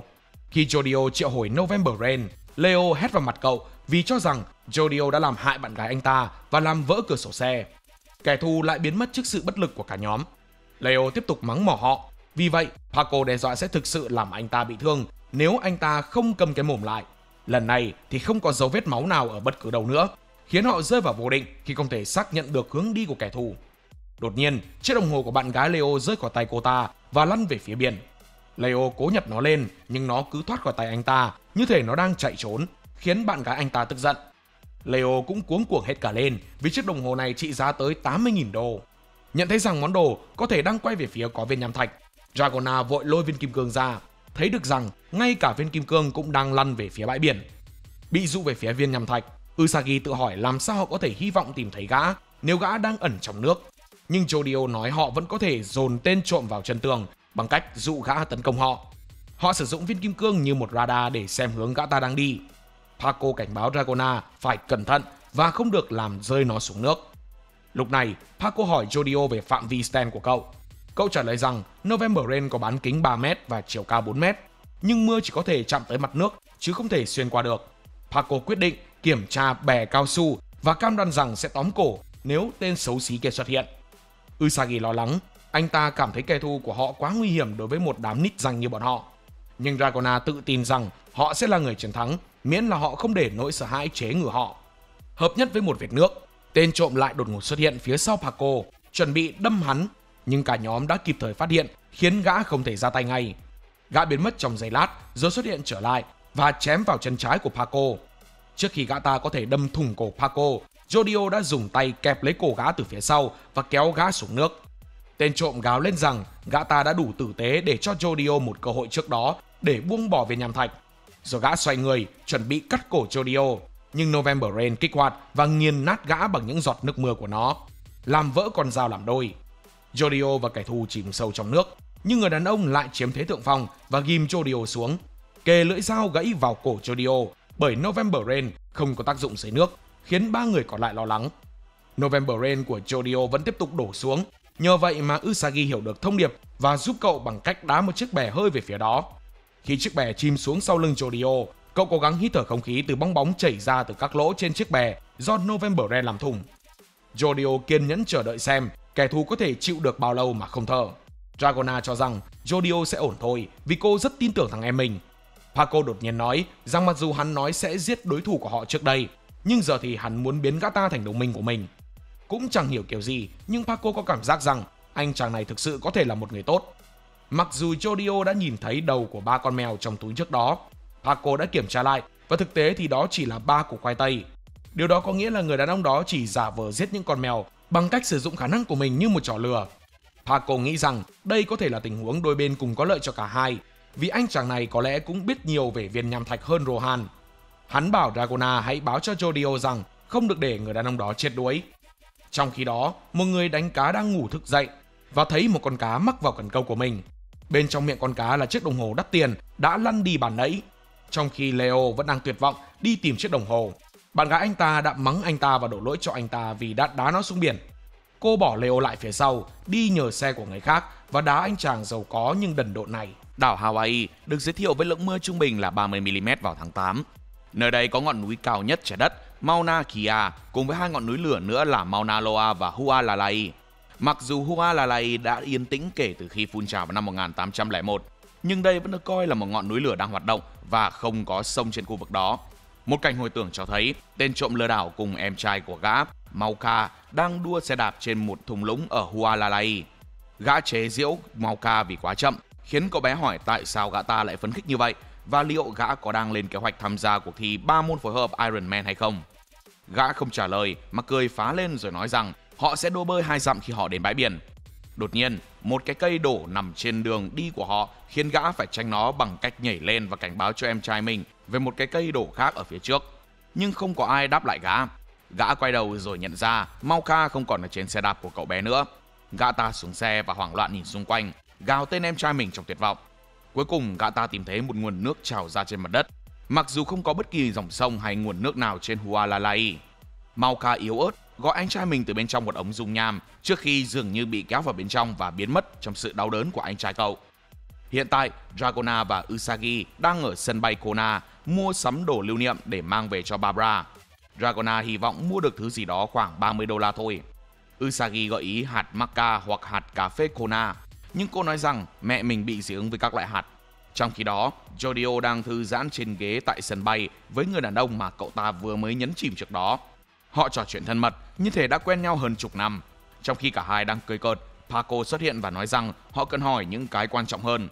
Gã tự xưng là Charming Man và năm nay 21 tuổi. Charming Man sinh ra trên đảo Hawaii. Ở núi lửa Hualalai không có một dòng sông nào, nhưng chỉ có một khu vực là có nguồn nước. Các mảnh viên nham thạch chảy ra từ một cửa hang lớn gọi là ống dung nham. Gã ta tình cờ nhìn thấy Rohan đặt chúng lên và thấy hứng thú. Gã cũng hiểu rằng Rohan chỉ tình cờ muốn nghiên cứu về đống đá này và không phải kẻ thù của gã. Lúc này, một người bán đồng hồ cho Dragona và Usagi khoe những chiếc đồng hồ giá trị mà anh ta để trong áo khoác. Anh ta khẳng định rằng chúng thường có giá $80.000, nhưng anh ta đang bán chúng với giá $800 chỉ để mua chúng. Dragona và Usagi rất sốc khi thấy anh ta có cùng chiếc đồng hồ từ Diamond mà bị thu hút bởi viên nham thạch ban nãy. Người bán khẳng định rằng những chiếc đồng hồ này là hàng thật, nhưng Usagi soi được rằng kim đồng hồ của nó không chuyển động. Vì vậy, người bán quyết định bán với giá $80 rồi khen ngợi đôi mắt tinh tường của anh chàng. Sau đó Dragona lại tiếp tục chỉ ra rằng nó có mùi như cá, vì vậy cô nghĩ rằng nó đã rơi xuống nước. Người bán ngạc nhiên về sự nhạy bén của cô và cuối cùng chỉ có thể bán cho cô với giá $30. Hai người vui mừng vì chiếc đồng hồ đã thực sự quay trở về với họ. Trong khi cả nhóm đang làm thủ tục tại sân bay, Charming Man hỏi họ có muốn gã ta đi cùng họ về Oahu hay không.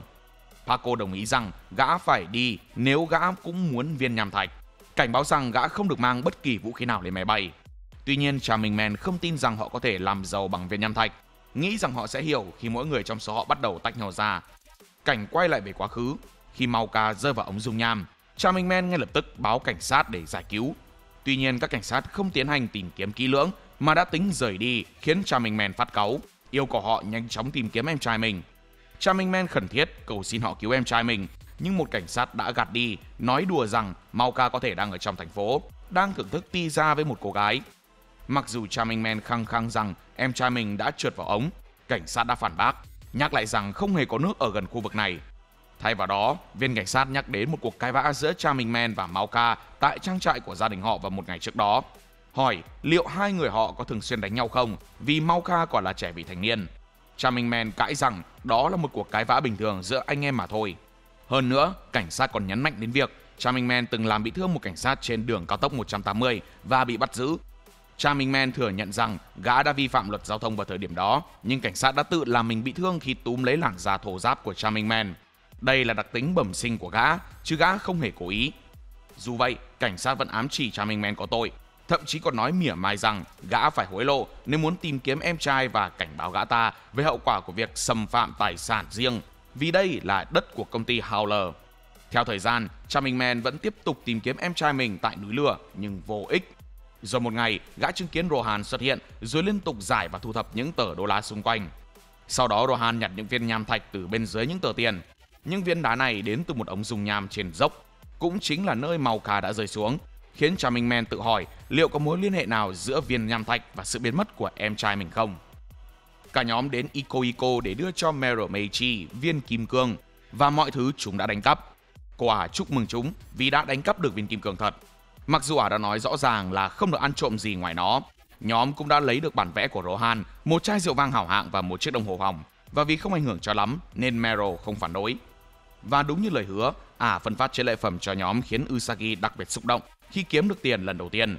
Meryl cất viên kim cương vào két sắt của mình rồi tiết lộ mạng lưới những người quen có ảnh hưởng của ả trong nhiều lĩnh vực khác nhau, bao gồm khách sạn, phương tiện truyền thông, hải quan và thậm chí là cảnh sát.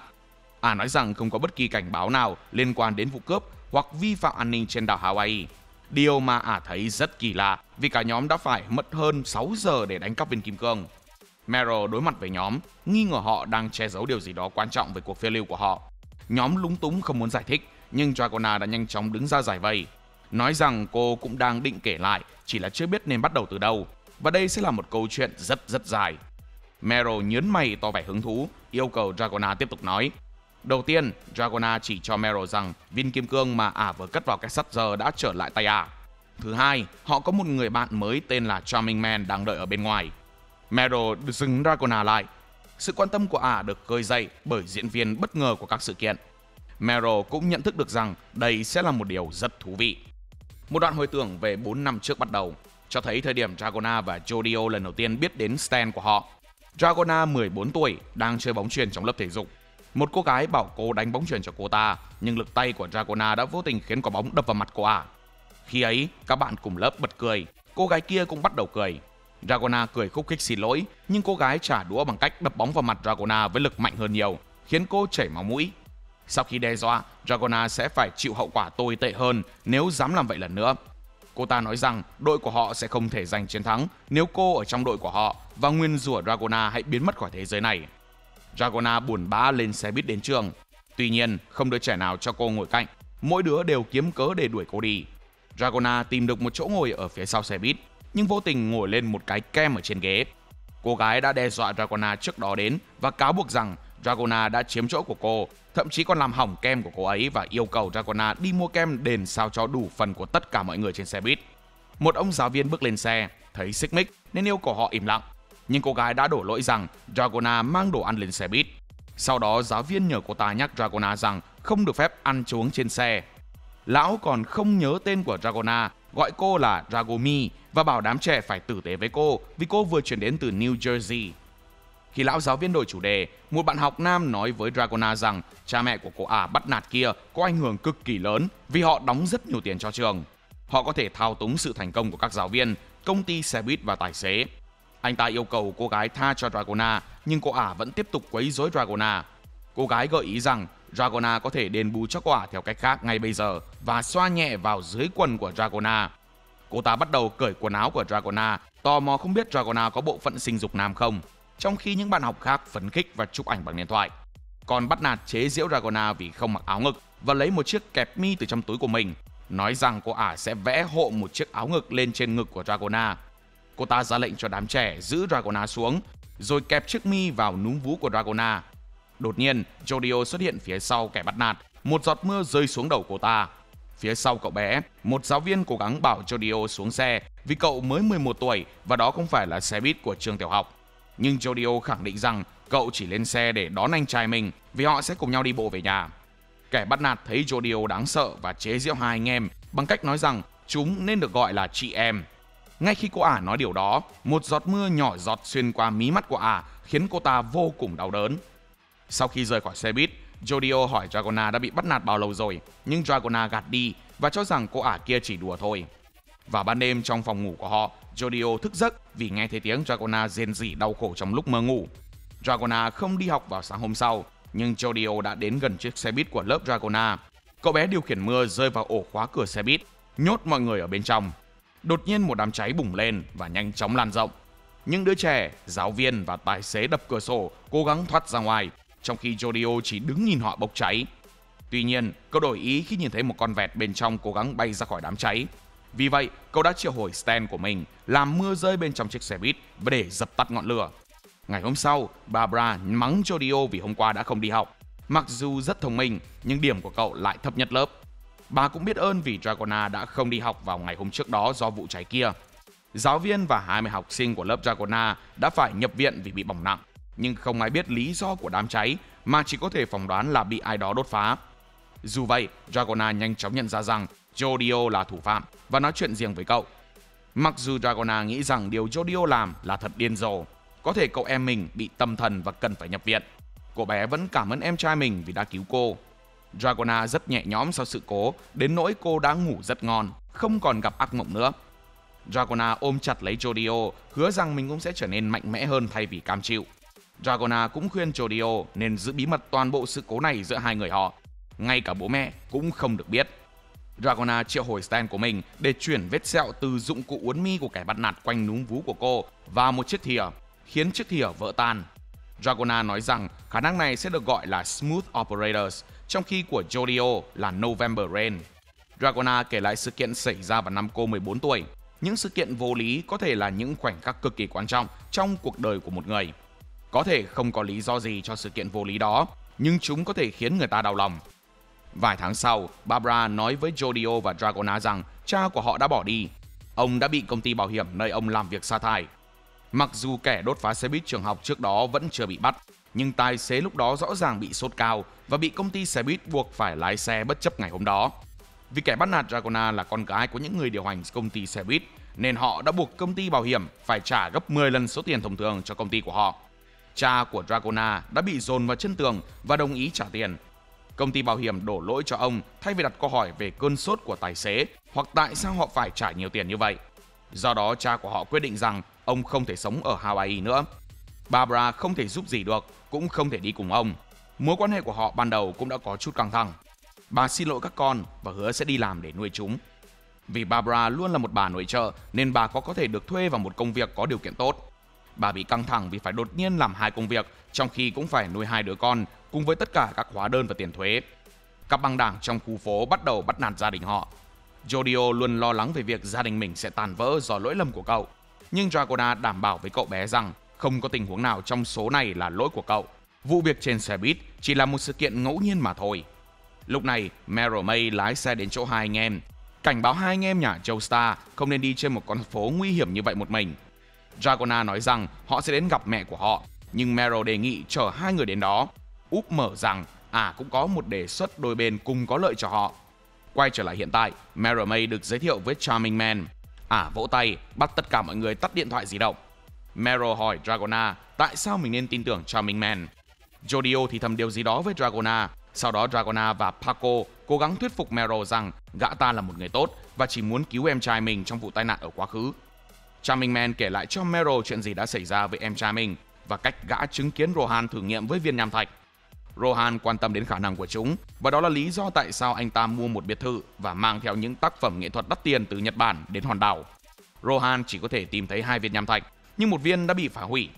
Dragona, Paco và Usagi ho một cách ngượng ngùng vì Jodio là người đã phá hủy nó. Dù vậy, viên nham thạch mà họ có bây giờ chỉ là một mảnh vỡ. Charming Man chắc chắn rằng phải có những viên đá lớn hơn ở trên Hualalai, nhưng một công ty có tên là Howler đang sở hữu vùng đất này và cấm bất kỳ ai bước vào khu vực đó. Khu đất đó cũng là nơi Mauka mất tích. Charming Man tin rằng em trai mình vẫn còn sống và nghĩ rằng gã có thể tìm ra chuyện gì đã xảy ra với cậu bé nếu gã có thể đến đó. Tuy nhiên, bất cứ khi nào gã cố gắng điều tra, cảnh sát hoặc kiểm lâm sẽ ngăn cản gã. Và bây giờ thậm chí, gã còn bị coi là nghi phạm đã giết chết em trai mình. Charming Man tin rằng chính xã hội đang ngăn cản gã tìm kiếm em trai. Usagi nghĩ rằng suy nghĩ của gã thật vô lý. Jodio giật mình khi nghe từ vô lý và lặp lại, trong khi Dragona vẫn im lặng nhưng nhìn em trai với ánh mắt lo lắng. Charming Man cho rằng nếu họ bắt chước Rohan bằng cách giải tiền xung quanh Hualalai, họ có thể tìm thấy một viên nham thạch khác. Meryl bày tỏ sự thông cảm của mình đối với những gì đã xảy ra với em trai của Charming Man. Nhưng trước tiên, vẫn phải kiểm tra xem điều này có thật không đã. Mang một tờ tiền đến viên nham thạch và nói rằng tờ tiền này phải cuối cùng sẽ luôn tự quay trở lại với cô, bất kể cô đi đâu nếu những gì họ nói là đúng. Cả nhóm cam đoan khiến Meryl hài lòng và nói rằng họ có thể kiếm được bội tiền với thứ này. Tiết lộ rằng ta biết chủ sở hữu của công ty phát triển cơ sở hạ tầng Howler. Vì vậy, Meryl tuyên bố rằng nhiệm vụ mới của nhóm sẽ là biến toàn bộ ngọn núi thành tài sản của riêng họ bằng cách kiểm soát các tài khoản ngân hàng, đất đai và công ty của Howler. Họ sẽ làm như vậy bằng cách đưa viên nham thạch gần hơn đến với khái niệm về quyền của công ty. Tổng giá trị phải lên tới hơn 50 tỷ đô la và sẽ chia cho mỗi thành viên 4%. Thay vì trở thành những tên cướp vặt, thì lần này họ sẽ kinh doanh đất đai các thứ. Paco, Jodio, Charming Man, Usagi và Dragona đang ngồi im lặng trong xe. Paco đang nghiên cứu sơ đồ mặt bằng, Jodio đang chơi thiết bị cầm tay, Charming Man đang uống nước, Usagi đang ăn hamburger và Dragona thì đang trải lại mi. Sau khi thấy đã đến 10 giờ, Paco bảo cả nhóm rằng đã đến lúc phải ra ngoài. Charming Man, Dragona và Usagi rời khỏi xe và đi đến văn phòng đăng ký đất đai, trong khi Jodio và Paco ở lại. Khi đang đi vào trong, Usagi đột nhiên vấp ngã, làm rơi cốc mì ramen và chai nước, làm bừa bộn khắp nơi. 3 nhân viên bảo vệ nhanh chóng vây quanh họ.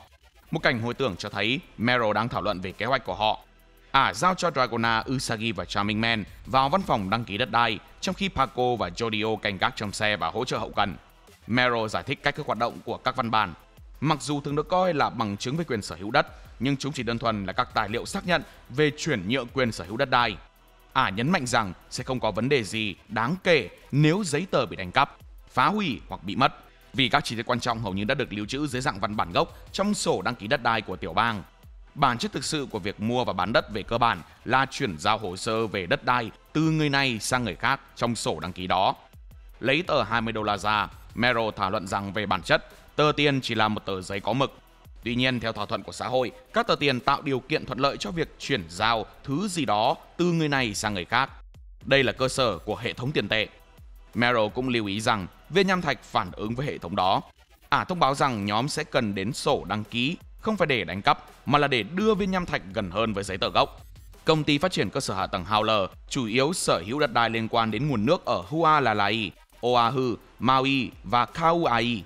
Meryl mạnh dạn tuyên bố rằng mục tiêu của họ là biến tất cả đất đai của Howler thành của họ, không chỉ Hualalai với tổng trị giá là 50 tỷ đô la.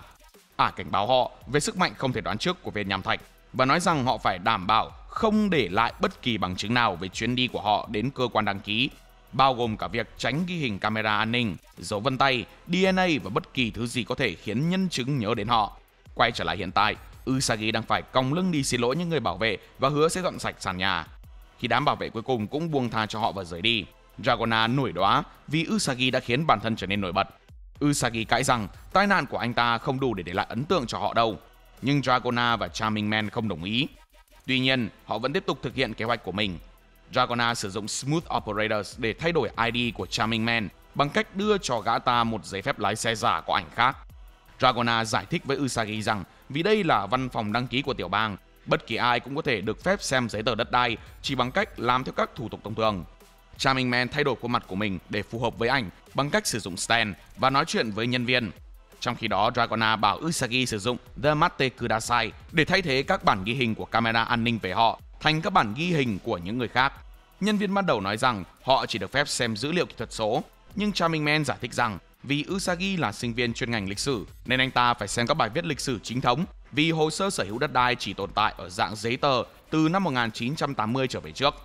Cô ấy kiểm tra với một đồng nghiệp và sau đó đưa họ đến một căn phòng được canh gác với 48 tài liệu bao gồm tất cả các giấy tờ đất đai của Howler. Nhân viên không cho phép họ tự mình chạm vào bất kỳ tài liệu nào vì cô ấy sẽ là người xử lý chúng bằng găng tay. Trong khi cô ấy lật các trang để Usagi nghiên cứu, Dragona lén lút treo mặt dây chuyền của họ lên từng tài liệu để viên nham thạch ẩn sẽ chạm vào từng trang. Đột nhiên, viên nham thạch bắt đầu rung lên, khiến các trang giấy rung rinh một chút về phía Dragona. Để tránh khiến cho cô nhân viên chú ý, Usagi bảo cô hãy tiếp tục với công việc của mình cho anh còn nghiên cứu. Nhân viên bối rối không biết chuyện gì đã xảy ra, nhưng Dragona đã thành công khi viên nham thạch chạm vào tất cả các tài liệu gốc. Họ vui vẻ và phấn khích rời khỏi đó vì thành công của mình. Usagi bảo họ hãy đi chậm lại. Đột nhiên cảm thấy đau bụng. Sau khi Charming Man gọi Jodio và Paco để mang xe đến, Usagi nôn ọe khắp nơi. Anh ta tiếp tục nôn không kiểm soát, thở khò khè và nói rằng mình không thở được. Lo lắng, Charming Man lưu ý rằng chất lỏng mà Usagi nôn ra có màu đục, vì vậy nó không thể là từ thức ăn mà anh ta đã ăn. Gã ta tháo mũ trùm đầu của Usagi ra để lộ những mảnh vỡ lớn giống như đá lan từ ngực xuống cằm của Usagi. Charming Man hỏi Dragona rằng Usagi có bệnh mãn tính hay là ngộ độc thuốc không, nhưng Dragona không biết vì cô chỉ mới biết Usagi trong vài ngày mà thôi. Dragona hoảng hốt tính gọi cứu thương nhưng bị Charming Man ngăn lại vì báo cáo sẽ đề cập đến việc họ đã ở tòa nhà đó để xem tài liệu. Gã tự hỏi liệu đó có phải là một cuộc tấn công của ai đó vì nhìn nó không giống một căn bệnh xét đến thời điểm đó. Khi Usagi ngừng thở hoàn toàn, Jodio và Paco lúc này mới nhìn thấy họ nhưng không biết về tình hình hiện tại và nghĩ rằng cả ba đang thư giãn trên cầu thang. Charming Man đặt lòng bàn tay lên ngực Usagi để đánh giá tình hình. Gã bảo Dragona rằng họ có thể sẽ bỏ rơi Usagi vì Dragona và những người khác cũng mới chỉ biết anh ta trong khoảng 3 ngày và họ có mối quan hệ giao dịch, nơi họ cùng nhau kiếm tiền chứ không thân thiết gì. Gã cũng tin rằng Usagi nghiện ma túy vì anh ta bị phù phổi và chất lỏng tích tụ trong phổi của anh ta có thể là do phản ứng của thuốc phiện. Hoặc tệ hơn, họ nghi ngờ rằng đây là một cuộc phục kích của kẻ thù và họ không thể gọi xe cứu thương trong tình huống này. Usagi vẫn không thở nổi nhưng vẫn cố gắng nhờ Dragona yêu cầu Mate Kudasai tạo ra một ống hút. Sau khi Dragona làm như vậy, Mate Kudasai biến nổi chính nó, kéo dài mắt ra ngoài và biến toàn bộ cơ thể thành một ống hút. Sau đó, Usagi lấy một con dao dọc giấy từ trong túi của mình, đâm vào ngực bản thân và nhét ống hút vào phổi để có thể thở lại. Paco và Jodio tự hỏi điều gì đang xảy ra khi họ thấy Charming Man và Dragona bế Usagi về phía chiếc xe. Charming Man giải thích tình hình cho họ. Trong khi đó, thông qua tầm nhìn của The Mate Kudasai, Usagi nhìn thấy một stand bé xíu bên trong mình, đang tạo ra những lỗ thủng trên mạch máu của anh ta. Usagi kể cho cả nhóm nghe về kẻ thù và tuyệt vọng, cầu xin họ hãy khởi động xe để anh ta có thể thoát khỏi phạm vi của stand này. Anh ta nghĩ rằng trái tim mình hoặc thứ gì đó gần tim mình đang bị tấn công và anh ta cảm thấy như mình sắp chết tới nơi rồi. Tuy nhiên, cả nhóm không ai tin anh ta và bảo Usagi hãy bình tĩnh lại. Charming Man vẫn coi anh ta là một kẻ nghiện ngập say xỉn đang nói dối, tuyên bố rằng không nghe nghiện kể chuyện, không nghe ý trình bày. Usagi phủ nhận việc sử dụng ma túy. Anh ta thừa nhận rằng mình đã thử nghiệm chúng 2 hoặc 3 lần trong quá khứ, nhưng không phải trong tình huống hiện tại. Jodio cố gắng suy nghĩ về tình huống mà Usagi vừa miêu tả. Tự hỏi Stan đã xâm nhập vào cơ thể anh ta vào thời điểm nào. Dragona hỏi liệu có phải 3 người bảo vệ văn phòng đăng ký đất đai đã tiếp cận họ hay không. Nhưng Charming Man nghi ngờ rằng họ chắc chắn không giống người sử dụng Stan. Dragona cũng không tin rằng nhân viên bán hàng là kẻ thù vì cô ấy chỉ đang làm công việc của mình một cách bình thường. Đột nhiên, một chiếc xe cứu thương chạy qua. Các nhân viên y tế đưa nhân viên bán hàng trẻ tuổi từ văn phòng đăng ký trên cáng ra ngoài. Cô ấy cũng không thở được và bị các triệu chứng giống như Usagi. Cả nhóm bị sốc khi thấy cô ấy cũng bị ảnh hưởng và các triệu chứng của cô ấy thậm chí còn nặng hơn cả Usagi khi phun máu ra từ mắt cô ấy. Bây giờ họ chắc chắn rằng đó là kẻ thù đang tấn công họ. Jodio tin rằng đó là một loại Stan tự động truy đuổi. Nó có thể đã đặt một cái bẫy trong các bản sao giấy gốc của văn bản. tự động nhắm vào bất kỳ ai muốn điều tra vùng đất của Howler. Charming Man rút lại lời buộc tội của mình đối với Usagi và bày tỏ sự tôn trọng. Gã cũng thừa nhận rằng anh ta khá ấn tượng khi tự đâm mình vào phổi để ổn định hơi thở. Charming Man tách nhãn cầu của mình ra bằng stand. Nó vỡ vụn như cát và chui vào ống hút bên trong Usagi. Gã tiết lộ rằng stand của mình có tên là Big Mouth Strikes Again. Usagi nói với anh ta rằng kẻ thù ở gần động mạch, gần tim anh ta. Paco hỏi liệu cát và lớp da thô ráp của Charming Man có phải là stand của gã không, nhưng gã không trả lời. Nhãn cầu của Charming Man đã đi vào phổi bên phải của Usagi nhưng lại gặp khó khăn khi nhìn vào bên trong do bóng tối. Charming Man ước mình có nhiều ánh sáng hơn, khiến The Mate Kudasai thêm đèn LED xung quanh mép ống hút. Do đó Charming Man có thể hướng đến tim của Usagi và nhanh chóng xác định vị trí của stand kẻ thù. Gã thấy nó đang tạo ra một lỗ trên thành mạch máu và đào sâu vào bên trong. Charming Man nghĩ rằng đó là động mạch dẫn đến đầu của Usagi và nhãn cầu của gã theo nó vào bên trong bằng cách phân tán thành cát một lần nữa. Charming Man cố gắng đuổi kịp stand. Gã nhận ra rằng nó vừa yếu về mặt thể chất, vừa chậm chạp. Gã ghim chặt nó bằng cát của mình, cố gắng kéo nó ra ngoài. Tuy nhiên Usagi lúc này chỉ ra rằng hốc mắt của Charming Man có một khối u thịt bất thường. Paco, Dragona, Usagi và Jodio lo lắng rằng Charming Man cũng bị bệnh vì nhãn cầu của gã chạm vào stand đối phương. Jodio cố gắng bảo Charming Man buông stand ra, nhưng Charming Man quyết tâm kéo nó ra khỏi cơ thể Usagi. Bất chấp việc Jodio tuyệt vọng, khuyên gã hãy tránh xa nó vì stand đang hình thành một căn bệnh trong hốc mắt của gã. Jodio quay lại chỉ để thấy Dragona đột nhiên bất tỉnh, sùi bọt mép. Trong khi đó, một số người chứng kiến cảnh xe cứu thương đưa nhân viên văn phòng đăng ký đi đang tụ tập để thảo luận về tình hình. Họ ngạc nhiên khi cô ấy có vấn đề về tim vì rõ ràng cô ấy vẫn còn trẻ và trông rất ổn khi cô ấy chào một trong số họ vào buổi sáng. Một cá nhân tiết lộ rằng nhân viên kia là con gái của một nghị sĩ tại Hạ viện Hawaii, người đang điều tra các hoạt động bất hợp pháp liên quan đến nguồn nước trên đất của Howler. Trong khi đó, Jodio hoảng sợ vì Dragona cũng không còn thở được nữa và bảo Paco nhanh chóng lái xe rời khỏi văn phòng đăng ký đất đai. Usagi hét lên cầu xin ai đó giúp mình, nhưng Jodio yêu cầu anh ta im lặng để cậu có thể nghĩ ra giải pháp. Cậu nhận ra stand nào phải tuân theo các quy tắc đã đặt ra cho cuộc tấn công của nó, đặc biệt là các stand tự động. Vì vậy các hành động bên trong mục tiêu của nó sẽ luôn theo một trình tự được xác định trước. Do đó, Jodio dự đoán rằng stand hiện tại sẽ ở gần phổi bên phải của Dragona, nhắm vào động mạch của tim. Cậu bảo Dragona gửi Smooth Operators xuống khí quản của cô để tìm stand và kéo nó ra. Nhưng Dragona đã gần như rơi vào trạng thái bất tỉnh, nên cậu chỉ có thể hy vọng rằng cô nghe thấy mình và nói rằng hãy cho cậu một tín hiệu sau khi cô bắt được stand thành công. Jodio tuyệt vọng trong giây lát, ngón tay của Dragona chạm nhẹ vào tay cậu. Jodio mừng rỡ triệu hồi November Rain và gửi một giọt mưa vào miệng Dragona. Với Smooth Operators nắm chặt các chi của stand, giọt mưa làm thủng một lỗ xuyên qua thân hình của nó. Thất bại của stand cho phép Dragona bắt đầu thở lại. Usagi cầu xin Jodio lấy stand ra khỏi cơ thể anh ta, nhưng Charming Man nói rằng sẽ khó có thể tìm thấy vị trí chính xác của nó ngay bây giờ vì cơ thể con người là một mê cung vậy, và gã cũng chỉ biết hiện tại nó sẽ ở đâu đó xung quanh vùng não. Dragona thề rằng cô sẽ không bỏ rơi Usagi vì cả nhóm cần anh ta. Jodio dự đoán rằng chủ nhân của stand hẳn là giờ đã phải lên đường đi tìm họ rồi, và cậu không muốn để lộ mục tiêu cũng như danh tính của họ. Vì vậy, họ cần phải đánh bại stand trước khi điều đó xảy ra. Jodio bảo Paco lái xe đến một bệnh viện lớn có máy chụp MRI, tiết lộ rằng nếu họ có thể chụp MRI cho Usagi, họ sẽ chụp được ảnh các mạch máu của Usagi. Điều này sẽ cho phép họ nhìn thấy vị trí của bất kỳ tổn thương nào trên cơ thể Usagi để họ có thể tìm thấy stand và kéo nó ra bằng Smooth Operators. Usagi lo lắng về việc không có ai có đủ khả năng để sử dụng máy quét, nhưng cả nhóm cho rằng họ có thể tự mình quét mà không cần bác sĩ tham gia. Họ chỉ cần sử dụng máy tính cho việc đó thôi, nên nó cũng dễ mà. Vì Usagi có thể thở được rồi và không cần ống hút trong ngực nữa, Paco thúc giục anh ta mau tháo ống hút ra và thay vào đó sử dụng Mate Kudasai để làm giả các camera trên đường có cảnh quay giả, xóa mọi dấu vết về chiếc xe của họ. Usagi do dự, Dragona trêu chọc và nói rằng cô sẽ lấy ống hút ra cho anh và dán băng keo cá nhân vào đó để anh ta không còn sợ nữa. Bên trong văn phòng đăng ký đất đai tiểu bang Hawaii, một đặc vụ tên là Bobby Jean đang xem đoạn phim an ninh. Đó là một bản phim giả mạo. Bobby hỏi một nhân viên bảo vệ về hành động của ba kẻ lạ mặt đáng nghi, xác nhận rằng họ không chụp bất kỳ bức ảnh nào về các giấy tờ đất đai và chỉ xem chúng. Người bảo vệ thông báo với anh ta rằng họ chỉ là những sinh viên đến thăm để tham quan hoặc nghiên cứu lịch sử. Anh ta tự hỏi Bobby đang điều tra điều gì và liệu nó có liên quan đến hành vi gian lận đất đai bị cáo buộc của Howler hay không. Người bảo vệ đề cập rằng đó là một chủ đề phổ biến và anh ta tin rằng chủ tịch của Howler thực sự có tội. Mặc dù công ty nói với giới truyền thông rằng họ đang hành động vì mục đích bảo tồn thiên nhiên, nhưng anh ta cho rằng họ thực sự đang sử dụng đất đai cho mục đích bất hợp pháp hoặc rửa tiền. Bobby không xác nhận câu hỏi của anh ta, tuyên bố rằng đó là thông tin mật. Tuy nhiên anh ta tiết lộ rằng mình đang nghỉ làm và chỉ muốn ghé qua một xíu khi đang đi dạo quanh khu phố. Khi nghe nói rằng có người muốn xem bản sao giấy tờ gốc, anh ta nghĩ rằng đó là một yêu cầu hiếm và muốn kiểm tra đoạn phim camera an ninh để chắc chắn không có vấn đề gì.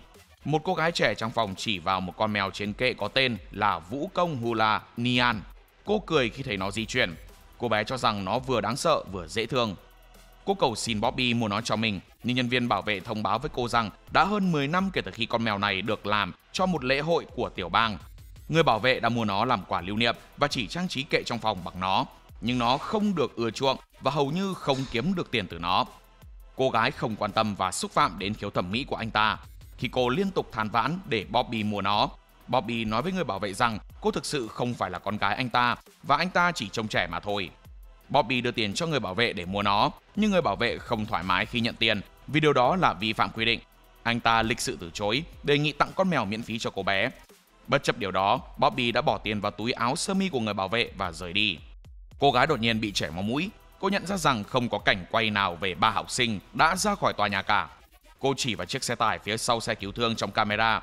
Nhưng Bobby nói với cô rằng cái xe không liên quan vì nhóm 3 kẻ đáng nghi đến bằng xe bán tải, trong khi chiếc xe đó có hình dạng và màu sắc khác. Nghi ngờ, cô gái chỉ ra Dragona, Usagi và Charming Man trong cảnh quay, những người không cải trang. Bobby nói rằng họ không liên quan vì họ chưa bao giờ vào tòa nhà cả. Tuy nhiên, nhân viên bảo vệ nhận ra Usagi là cậu bé đã làm đổ mì cốc trước đó bên trong tòa nhà. Cô gái cũng lưu ý rằng Usagi bị ốm và đang được 2 người kia bế, giống như ông lão trong cảnh quay lại. Bobby vẫn phủ nhận, không tin rằng camera có thể bị làm giả được. Cô gái trẻ không quan tâm bởi cô biết bất kỳ ai nhìn vào giấy tờ đều sẽ chết vì tai nạn hoặc bệnh tật. Hóa ra, cô gái trẻ chính là người dùng stand đã tấn công nhóm của Jodio. Lý do cơ thể chảy máu mũi là do một trong những cơ thể backgroove stand của cô bị phá hủy. Biết rằng họ có thể đang đối phó với người dùng stand, cô gái nói với Bobby rằng họ cần kiểm tra cả camera giao thông nữa. Jodio và cả nhóm đã đến bệnh viện, nhưng Jodio nhầm lẫn 3 chữ viết tắt trong thang máy và nhấn nút ICU thay vì MRI. Trước khi họ quay lại thang máy, Dragona nhìn thấy cô nhân viên ở phòng đăng ký đất đai bất tỉnh với máy thở trong phòng bệnh. Charming Man và Paco cảm thấy tệ khi nhìn tình trạng của cô và rất muốn giúp cô, bởi dù sao đây có vẻ cũng là lỗi của họ, nhưng họ cần ưu tiên sự an toàn của Usagi trước. Bên ngoài phòng bệnh, cha của cô gái đang khóc vì thương con. Ông cầm một chiếc máy tính bảng. Ông là một nghị sĩ có họ White và tên con gái của ông là Sophie. Một trong những cộng sự của ông bảo ông đừng ký vào bất cứ thứ gì ngay bây giờ. Có vẻ như ông tính đâm đơn kiện tập đoàn Howler vì có quá ít bằng chứng và nó có thể trở thành gánh nặng cho ông. White bật khóc đau đớn. Sáng nay con gái ông vẫn còn rất vui vẻ. Cô bé làm cho ông một bữa sáng bằng trứng và một tách cà phê Olay trong khi nói về cầu thủ bóng chày Otani. Ông nghĩ rằng cô bé hẳn đã bị Howler đầu độc vì ông cũng đã nhận được những lời đe dọa trong một thời gian dài để giữ im lặng về vụ gian lận đất đai của công ty Howler. Người cộng sự của ông lập luận rằng họ vẫn cần phải chắc chắn trước khi ông ký. White đáp rằng họ sẽ tìm thấy bằng chứng nếu họ sử dụng thẩm quyền của tiểu bang để tịch thu đất đai của Howler trên đảo Hawaii. Người đàn ông cố gắng an ủi White và trấn an ông về tình hình của Sophie, nhưng ông vẫn tiếp tục khóc vì thương con gái của mình. Đột nhiên, máy theo dõi điện tâm đồ của Sophie cho thấy nhịp tim của cô đã dừng lại. Các y tá và bác sĩ chạy vào phòng. White hét lên và cố gắng chạy vào, nhưng ông đã bị ngăn lại. Ông cầu xin Chúa hãy cứu con gái mình.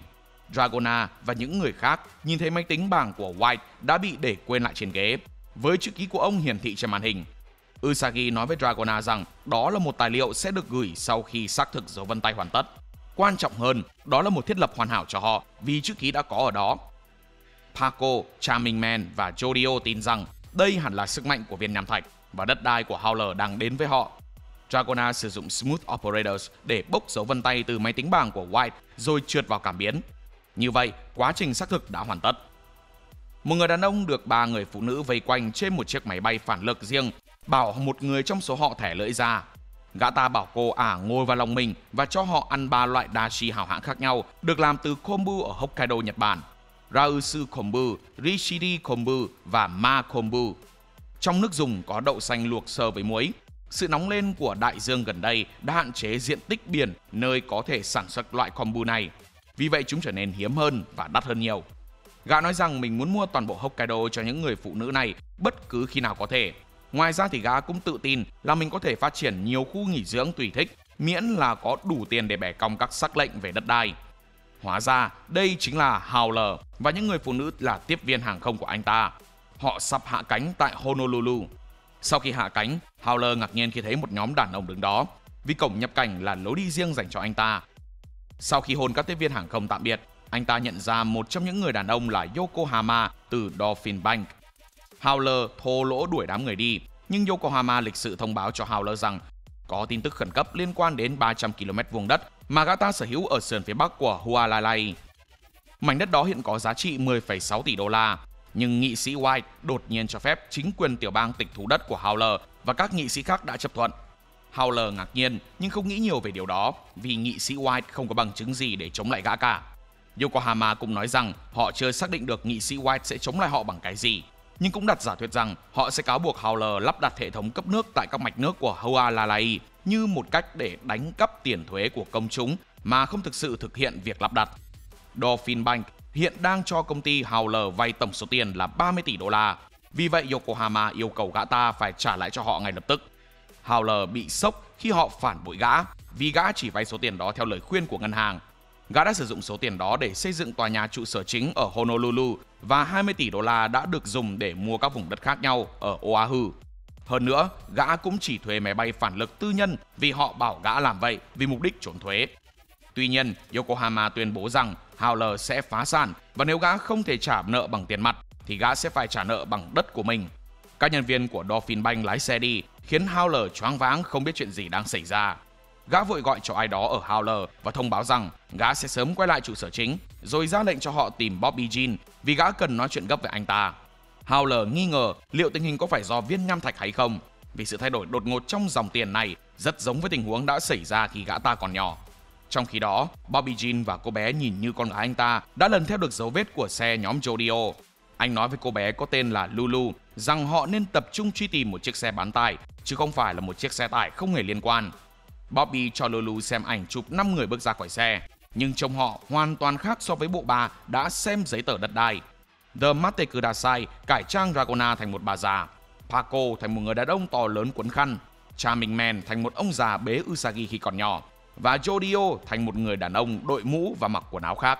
Lulu bỏ qua những bức ảnh giả và nói với Bobby rằng điều quan trọng nhất là tìm ra mục tiêu của đám người đó khi điều tra những việc làm của Howler là gì. Không quan trọng chúng trông ra sao, vì mục đích của chúng mới là thứ cần quan tâm, vì chúng chắc chắn không phải là phóng viên, báo chí hay cảnh sát. Bobby nghĩ rằng mặc dù rất kỳ lạ, nhưng họ không nên bận tâm nhiều hơn những gì Howler trả tiền để làm, vì công việc của họ chỉ là loại bỏ mục tiêu của mình. Bên trong xe, Lulu nhận thấy một vật trang trí tóc bằng hoa rơi từ đầu Dragona xuống ghế, giống với thứ mà bà già trong ảnh có. Sau đó, Lulu bắt đầu nổi cơn thịnh nộ, cầu xin Bobby mua hoa cho cô, trong khi cô tức giận cào xước cửa xe bằng vũ công Hula Nian của mình. Bobby hứa sẽ mua nó cho cô sau. Sau khi bình tĩnh lại, Lulu tự hỏi làm sao mục tiêu của họ có thể lần ra một trong những cái xác back roof của cô, vì tất cả các nạn nhân trước đó của cô đều đã chết trước khi bác sĩ có thể tìm thấy các vết thương. Cô chưa từng thất bại bao giờ. Bobby nói rằng có một bệnh viện ở phía bên kia bãi đậu xe nơi chiếc xe tải đang đỗ, khiến Lulu nhận ra rằng mục tiêu của họ hẳn đang cố gắng đến máy MRI để cố gắng tìm ra vết thương do chính back roofs gây ra. Tại bệnh viện, Jodio thảo luận kế hoạch với cả nhóm. Họ sẽ đưa Usagi vào máy MRI phân tích các hình ảnh gần não của Usagi, tìm ra vết thương bên trong cơ thể anh ta. Sau đó Smooth Operators và Charming Man sẽ vào cơ thể Usagi để kéo stand của kẻ thù ra. Họ vào một trong hai phòng MRI, nhưng bác sĩ yêu cầu họ nhập mã đặt chỗ và đợt khám tiếp theo sẽ bắt đầu sau 30 phút nữa. Băng đảng bảo Usagi sử dụng The Mate Kudasai để biến thành máy MRI, bởi giờ thì Usagi đã thấy cách máy hoạt động. Usagi lo lắng về việc sử dụng máy MRI giả để kiểm tra anh và cố gắng làm dịu bầu không khí bằng cách pha trò từ các từ viết tắt 3 chữ cái, gọi mấy đứa còn lại là lũ ngốc. Anh ta bắt đầu sảng, ôm lấy Jodio và gọi cậu là The Best Friend Forever. Khi anh bật cười, máu chảy ra từ tai anh, khiến cả nhóm phải vội vã đưa anh vào một căn phòng trống, trong khi Dragona cố gắng yêu cầu The Mate Kudasai biến thành một máy MRI. Usagi thở hổn hển vì đau khi Back Roofs liên tục đấm vào bên trong anh. Lulu và Bobby Jean đến ngay bên ngoài phòng MRI và nhìn xung quanh. Cuối cùng, Lulu nhìn thấy nhóm của Jodio phía sau mình, suy ra rằng họ là mục tiêu do vòng hoa của Dragona. Trong khi đó, Bobby Jean nhận được một cuộc gọi. Bobby đưa điện thoại cho Lulu và người gọi tự giới thiệu tên đầy đủ của mình, aka Howler. Howler nói với Lulu rằng cuộc gọi này chỉ dành cho cô nghe. Anh ta kể cho Lulu về viên nham thạch và ra lệnh cho cô lấy lại nó từ những người mà họ đang truy đuổi, đồng thời giúp Bobby tiêu diệt nhóm đó. Anh ta nhấn mạnh rằng điều quan trọng là cô phải là người tìm ra viên nham thạch chứ không phải là Bobby. Bây giờ họ đã được Howler cho phép tiêu diệt con mồi của mình. Bobby Jean triệu hồi stand Glory Days của mình, bắn một khẩu súng lục có ống giảm thanh. Sau khi Paco nghe thấy tiếng súng, cả nhóm đột nhiên nhìn thấy nhiều viên đạn từ từ hướng về phía họ. Bất ngờ trước cảnh tượng đó, Jodio, Paco, Dragona và Charming Man đều bị bắn trúng trước khi kịp né. Tại tầng B1 trong bệnh viện, Dragona, Paco, Jodio và Charming Man bị trúng đạn từ Glory Days của Bobby Jean. Trong khi chờ đợi tại sảnh ở tầng trên, Lulu hỏi Bobby liệu anh có thể nhận nuôi cô bé không vì cô bé không có cha mẹ. Cô bé cầu xin được làm con gái anh và nói rằng cô bé yêu anh, nhưng anh từ chối vì anh đã có 3 đứa con và vợ anh thậm chí còn không biết Lulu. Anh cũng không chấp nhận được việc Lulu liên tục nài nỉ mua cho cô bé thứ gì đó. Anh sẽ đánh đòn các con của mình nếu chúng hành động như vậy. Trong trường hợp của Lulu, anh chỉ mua cho cô bé vì họ cùng nhau làm việc chứ không phải người thân. Lulu bắt đầu khóc vì hóa ra Bobby nuông chiều cô chỉ vì anh ta không yêu cô. Vì vậy Bobby lại phải cố gắng dỗ dành cô bé. Hai người đoán rằng mục tiêu của họ giờ này đã chết rồi, mặc dù Bobby nghĩ rằng có thể không phải tất cả bọn họ đều mất mạng, vì họ đang ở trong bệnh viện và có thể chữa lành vết thương một cách nhanh chóng. Anh ta hỏi Lulu định làm gì khi họ quay lại tầng hầm, tự hỏi liệu cô ấy có nhận được lệnh nào khác từ Howler không, nhưng Lulu nói rằng cô ấy chỉ cần chắc chắn rằng họ đã chết hay chưa thôi. Bobby nhận được một bức ảnh của Paco thời trẻ trên điện thoại của mình, đã nhận dạng được thông tin của hắn qua ngoại hình. Hắn ta từng ở trong quân đội nhưng đã bị giải ngũ một cách nhục nhã. Trong khi đó, những viên đạn từ từ khoan vào cơ thể của cả nhóm, với 6 viên đạn găm vào da của Paco. Dragona sử dụng Smooth Operators để loại bỏ từng viên đạn khỏi cơ thể của Paco. Charming Man ngăn viên đạn xuyên vào da mình bằng cách sử dụng Big Mouth Strikes Again để làm vỡ vụn da trên cổ. Viên đạn xuyên qua má của Jodio, nhưng sau đó cô sử dụng November Rain trong miệng để đẩy nó ra khỏi quỹ đạo. Hai nhân viên bệnh viện hỏi họ rằng họ có ổn không, nhưng Paco nói rằng không có vấn đề gì, rồi nhanh chóng kéo cả bọn rời đi. Dragona nhận ra rằng những viên đạn không phải là loại theo dõi tự động, nghĩa là người dùng stand đã nhận ra họ và đang theo dõi nhóm họ. Tuy nhiên, Jodio cảm thấy đây thật ra lại là một tín hiệu rất tốt, bởi kẻ thù truy đuổi họ có nghĩa là viên nham thạch đang hoạt động và khiến kẻ thù mất 50 tỷ đô la và giá trị đó hiện đang chuyển sang phía họ. Paco bảo rằng Usagi đang trong quá trình chụp MRI với The Mateku Dasai. Nằm bên trong máy quét MRI, Usagi tiếp tục làm nhảm về các từ viết tắt như DNA là viết tắt của Deoxyribonucleic acid và NDA là viết tắt của Non-Disclosure Agreement, trong khi cười và ho ra máu. Có vẻ anh ta càng lúc càng mất nhận thức và sảng hơn. Anh ta đang đạt tới giới hạn rồi và có thể sắp chết. Paco yêu cầu Charming Man và Dragona chụp ảnh bên trong não của Usagi, trong khi hắn và Jodio sẽ cảnh gác. Jodio và Paco thảo luận về khả năng của kẻ thù, trong khi Jodio khâu lại lỗ trên má mình. 12 phát súng đã được bắn ra và Jodio không nghe thấy bất kỳ tiếng súng nào, nhưng Paco có thể nghe thấy một tiếng. Jodio cho rằng kẻ bắn súng có thể kiểm soát tốc độ của các viên đạn bằng stand của mình. Paco đoán rằng chắc hẳn chúng phải ẩn náu ở một tầng phía trên bằng cách đi thang máy gần đó. Vì vậy, hắn và Jodio cần phải sẵn sàng cho một cuộc tấn công khác khi bọn chúng quay lại. Dragona quát Usagi hãy cố gắng hết sức để nằm yên. Charming Man cảnh báo Dragona không được đến quá gần lối vào máy MRI vì cộng hưởng từ của nó. Nhưng gã đã quá muộn vì vòng tay của cô đã bị kẹt vào cửa máy. Gã cũng nói rằng hình xăm có thể gây bỏng, khuyên cô nên cẩn thận vì họ đang vội. Charming Man xem qua các bức ảnh để tìm vết thương trong não của Usagi, nhưng từ tính mạnh đã kéo một chiếc xe đẩy chứa nhiều vật dụng khác nhau về phía máy MRI. Khi thang máy mở ra, Paco và Jodio cảnh giác. Paco quyết định kiểm tra tầng 1 và bảo Jodio ở lại đó.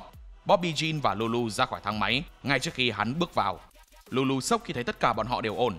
Bobby đang cầm khẩu súng sau lưng, nhưng nó biến mất khi hai người kia bước ra ngoài. Một mình bên trong thang máy, Paco lại nghe thấy tiếng súng. Đột nhiên, hắn thấy một số viên đạn hướng về phía hắn. Vì vậy, hắn nhận ra kẻ thù của họ hẳn là hai người vừa bước ra. Paco sử dụng The Hustle để bám vào một tấm gương. Hắn gấp nó quanh người để bảo vệ mình khỏi hầu hết các viên đạn. Hắn cố gắng hét lên với Jodio rằng hai người trông giống như cha và con gái kia chính là những kẻ bắn súng. Trong khi đó, Dragona lo lắng rằng Usagi sẽ không qua khỏi nếu họ không sớm tiến vào cơ thể anh ta.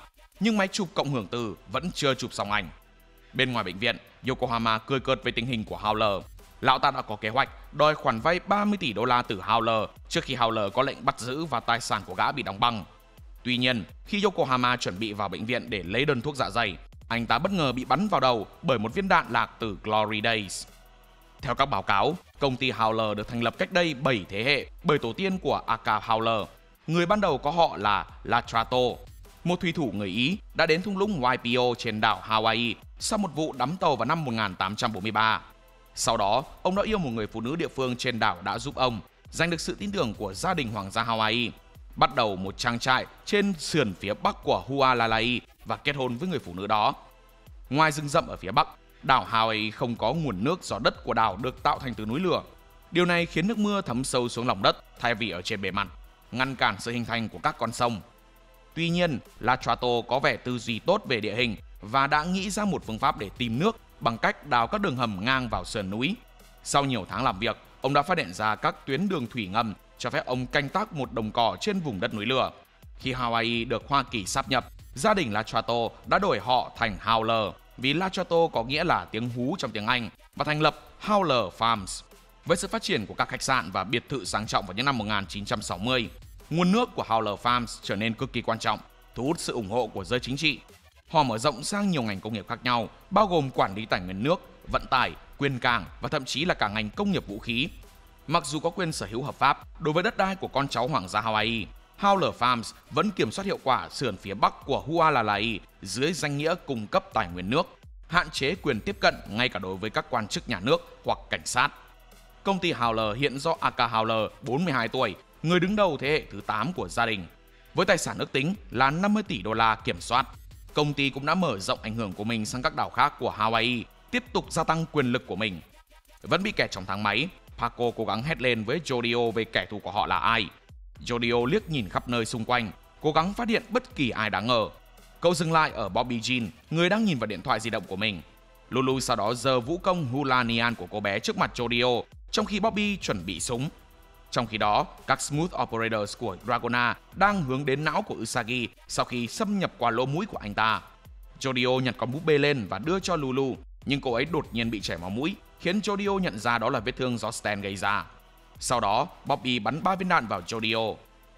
Charming Man bảo Dragona nhanh lên vì Bart Grooves nằm sâu bên trong khu vực của Veniki và não của Usagi đang bắt đầu bị phá vỡ. Smooth Operators bắt được Stan và ghim nó xuống đất, với Dragona đang lên kế hoạch phá vỡ nó thành từng mảnh và kéo nó ra. Jodio triệu hồi November Rain để tạo ra một rào cản xung quanh mình, phản chiếu các viên đạn theo các hướng khác nhau. Bực mình trước khả năng của Jodio, Bobby Jean bắn nhiều phát hơn khi cậu bỏ chạy, nhưng viên đạn bắn trúng các bệnh nhân khác, khách thăm và nhân viên bệnh viện. Bobby nói với Lulu rằng họ sẽ phải xóa mình khỏi camera an ninh của bệnh viện. Vì Bobby tò mò về Jodio và ý định của nhóm cậu, Lulu tiết lộ rằng đám thiếu niên kia đang đuổi theo tất cả tài sản của Howler, thứ mà rất sớm thôi sẽ trở thành của chúng do một số hệ thống bị hỏng. Lulu đoán rằng Jodio là thủ lĩnh của nhóm mặc dù còn trẻ, vì vậy họ nên bắt đầu với cậu ta trước. Cô ấy cũng bảo với Bobby rằng một trong số họ có một viên nham thạch mà họ cần lấy lại. Bobby đã nắm được thông tin, cố tình để Jodio đi về phía bên phải vì con đường đó sẽ dẫn đến ngõ cụt. Khi Smooth Operator sắp kéo một cơ thể Bart Grooves ra khỏi não của Usagi, Dragona đã bị sốc khi thấy rằng đột nhiên có rất nhiều stand bên trong anh ta. Sau đó Charming Man nhận thấy rằng đầu của con búp bê mà Lulu đánh rơi trước đó bị dính vào cửa MRI do từ tính của nó. Nhiều cơ thể Bart Grooves hơn bay đến MRI, cưỡi trên các chi của con búp bê. 3 trong số chúng cũng ở trên tay Jodio. Bobby đến gần ngõ cụt của tòa nhà nơi Jodio chạy đến, với 2 nơi ẩn náu duy nhất là nhà vệ sinh nam và nữ. Anh ta quyết định mở cửa phòng vệ sinh nữ trước. Jodio thực ra đang ở trong phòng vệ sinh nam và xuất hiện sau Bobby cùng với November Rain. Nhưng một số viên đạn từ Glory Days đã hướng về phía Jodio. Cậu lại tạo ra một rào chắn mưa để đẩy lùi chúng, sau đó lao vào phòng vệ sinh trốn. Đột nhiên, Jodio nhận ra rằng cậu không thể thở được nữa. Cậu đã trúng chiêu của Lulu. Bobby Jean bắn nhiều phát đạn vào buồng vệ sinh để cố tìm ra nơi Jodio đang ẩn náu. Jodio vật lộn để thở do Bart Grooves phá hoại phổi của cậu, trong khi Stan tiếp tục đấm vào động mạch phổi của cậu và khiến máu rỉ ra từ miệng và mũi cậu. Bobby phân tích cách Stan của Jodio hoạt động, nhận ra rằng những giọt nước có đường kính khoảng 3 mét và có thể xuyên qua cơ thể nếu chúng bắn trúng mục tiêu. Sau đó Bobby bắn Glory Days vào các khoảng trống của mọi buồng vệ sinh. Jodio bao quanh mình bằng những giọt mưa của November Rain, chặn những viên đạn đang đến gần mình. Bobby đá tung cánh cửa buồng vệ sinh, nhìn thấy Jodio nằm trên mặt đất với mưa rơi xuống người. Khi Jodio đưa tay trái vào túi, Bobby cảnh báo cậu không được có bất kỳ hành động đáng ngờ nào. Tuy nhiên, anh ta đổi ý khi nhớ ra rằng một trong số họ phải mang theo viên nham thạch. Anh ta đề nghị thực hiện một thỏa thuận với Jodio, yêu cầu cậu lấy mọi thứ ra khỏi túi và đưa cho anh ta xem. Khi Bobby Jean đến gần Jodio, những giọt nước bắn tung tóe trên trần nhà nhỏ xuống mũi anh ta. trong khi Jordeo nói rằng mình không có viên nham thạch. Nước xuyên qua đầu Bobby Jean và bắn ra khỏi cổ anh ta. Thấy Bobby Jean ngã gục chết, Lulu chạy đến bên cạnh xác anh ta và than khóc một cách đau đớn. Mất bình tĩnh khiến stent của cô bị vô hiệu hóa và tất cả các bác Bruce thoát ra khỏi cơ thể nạn nhân, chạy về bên chỗ Lulu. Nhờ vậy mà cuối cùng thì Usagi cũng được chữa lành. Ngạc nhiên và vui mừng khi thấy Dragona và anh ta đang nằm trên giường cùng nhau. Tuy nhiên, anh tự hỏi chuyện gì đang xảy ra khi anh thấy Charming Man cũng ở đó, đang theo dõi họ. Trong khi đó, Jordeo nói với Lulu rằng khi cô khóc xong, họ sẽ đưa cô đi cùng khi họ rời khỏi bệnh viện, nên tốt nhất là đừng có giở trò gì với họ. Paco tỉnh dậy trong phòng chăm sóc đặc biệt, nơi một bác sĩ thông báo với hắn rằng hắn bị thương nhẹ sau khi bị bắn trong thang máy. Họ đã khâu vết thương cho hắn, nhưng Paco chỉ hỏi về quần áo và giày của mình. Hy vọng chúng không làm sao vì chúng có giá $2.000. Bác sĩ bảo anh ta nghỉ ngơi và rời khỏi phòng. Vì vậy hắn nhân cơ hội để lấy lại quần áo của mình từ tủ đồ. Jordeo và Dragona tìm thấy Paco và Dragona thông báo cho hắn về tình hình. Howler đã biết họ là ai và đặc biệt là biết về viên nham thạch. Hơn nữa, cảnh sát đang bao vây tầng dưới của bệnh viện. Usagi và Charming Man ở đó, vì vậy họ có thể rời đi sau khi Usagi thay đổi camera an ninh. Jordeo nhận thấy một chiếc túi trong tủ đồ và tự hỏi đó là gì, nhưng Paco chỉ nghĩ nó được ai đó vô tình để nhầm chung với đồ của hắn. Jordeo kiểm tra chứng minh nhân dân và giấy tờ trong túi, biết rằng nó thuộc về Yokohama, tổng giám đốc bộ phận bán hàng của Dolphin Bank. Yokohama đang nằm trên giường ICU cạnh giường Paco. Có nhận ra rằng chiếc túi được đặt cùng với quần áo của Paco không phải là ngẫu nhiên, bởi khoản nợ của Howler với ngân hàng, số tiền 30 tỷ cũng đang chảy về phía viên nham thạch. Trong khi đó, Sophie cũng đã lành bệnh và tự đứng dậy khỏi xe lăn, nói với bố cô rằng cô vẫn ổn và sẽ đến dự tiệc bãi biển của khách sạn vào buổi tối. Trợ lý của nghị sĩ White ngạc nhiên khi ông đã ký vào bản chấp thuận về hành vi chiếm dụng đất đai không đúng mục đích của Howler. Ban đầu, White cũng không nhớ là ông có thực sự đã ký bản chấp thuận hay không, nhưng rồi lại tự thuyết phục mình rằng ông đã chấp nhận và quyết tâm không để Howler thoát tội. Jordeo giải thích ý nghĩa của các tài liệu và lý do mà các nhân viên ngân hàng này thậm chí còn tệ hơn Howler. Vì về cơ bản, họ đã lừa gã ta trả cho họ 30 tỷ đô la. Cậu có kế hoạch sử dụng các tài liệu để thù nợ thay cho ngân hàng, hạ bệ cả Howler và ngân hàng đó. Jordeo bảo Paco khiêng Yokohama để họ có thể đưa lão ta về nhà Merrill May, mặc dù Dragona không chắc liệu lão ta còn sống hay không. Yokohama đang ở trong văn phòng Dolphin Bank, thưởng thức đồ uống và một ít đồ ăn nhẹ. Trong cuộc trò chuyện video với vợ, lão nói với cô rằng lão đột nhiên phải đi công tác đến đất liền do công ty có việc khẩn cấp. Vì lão sẽ đi trong khoảng 1 tuần, lão sẽ phải hủy kế hoạch đi xem phim và ăn tối tại một nhà hàng Trung Quốc ở Waikiki cùng các con. Thất vọng, vợ lão yêu cầu lão đọc những câu thần chú giữa hai vợ chồng. Căng thẳng vì không biết cô đang ám chỉ điều gì, làn da của Yokohama bắt đầu nứt ra một chút, cho thấy hóa ra lão là Charming Man cải trang thành Yokohama bằng Big Mouth Strikes Again. Charming Man đang cố gắng nói với vợ Yokohama rằng lão yêu cô, nhưng vợ lão bảo rằng đó không phải là câu thần chú của họ, nhưng cô cũng chỉ cười xòa. Họ bị một thư ký chen ngang khi cô bước vào phòng, thông báo với lão rằng có khách ở sảnh đợi để gặp lão. Vợ của Yokohama cuối cùng cũng đã tha thứ cho lão và để lão rời đi. Thư ký tỏ ra lo lắng về vụ nổ súng tại bệnh viện, nhưng Charming Man giả vờ rằng Yokohama không có ở đó và hiệu thuốc mà lão đã mua đồ là một địa điểm khác. Sau đó lão ta xin phép nói rằng những vị khách mà cô thư ký nhắc đến là con cái của họ hàng lão ta. Charming Man gặp Jordeo, Dragona và Usagi tại sảnh. Có vẻ như lão Yokohama nhận được lệnh trực tiếp từ giám đốc điều hành của ngân hàng là không được làm hỏng việc thu nợ của Aka Howler. Gã cũng xác nhận với Dragona rằng mình đã thay đổi mật khẩu bảo mật để họ sử dụng. Khi Aka Howler gửi tài sản của mình, số tiền đó sẽ được chuyển vào tài khoản ngân hàng của họ ngay lập tức. Cả nhóm quay trở lại văn phòng của Merrill May tại Iko, đoàn tụ với Paco cũng như Lulu, người mà họ đã mang về từ bệnh viện để làm con tin. Nhắc đến The Walking Dead, Usagi đe dọa sẽ nghiền nát não của Lulu thành bột nhão để trả thù cho những gì cô đã làm với não anh ta. Jordeo đưa cho Lulu một chai nước, nhưng cô bé im lặng. Vì vậy Jordeo tự mình uống và bảo cô bé ngồi xuống. Merrill nói rằng Lulu mới 11 tuổi, nhưng với tội gian lận và trốn thuế mà cô đã phạm phải khi làm việc cho Howler, cô bé có thể bị phạt tù từ 5 đến 10 năm. Merrill phàn nàn về gánh nặng tài chính khi che chở cho Lulu và Yokohama. Chi phí cho việc che chở cho Lulu tốn gần đến 3.000 đô la mỗi ngày do phải đóng cửa hàng và sở thích đắt đỏ của cô bé.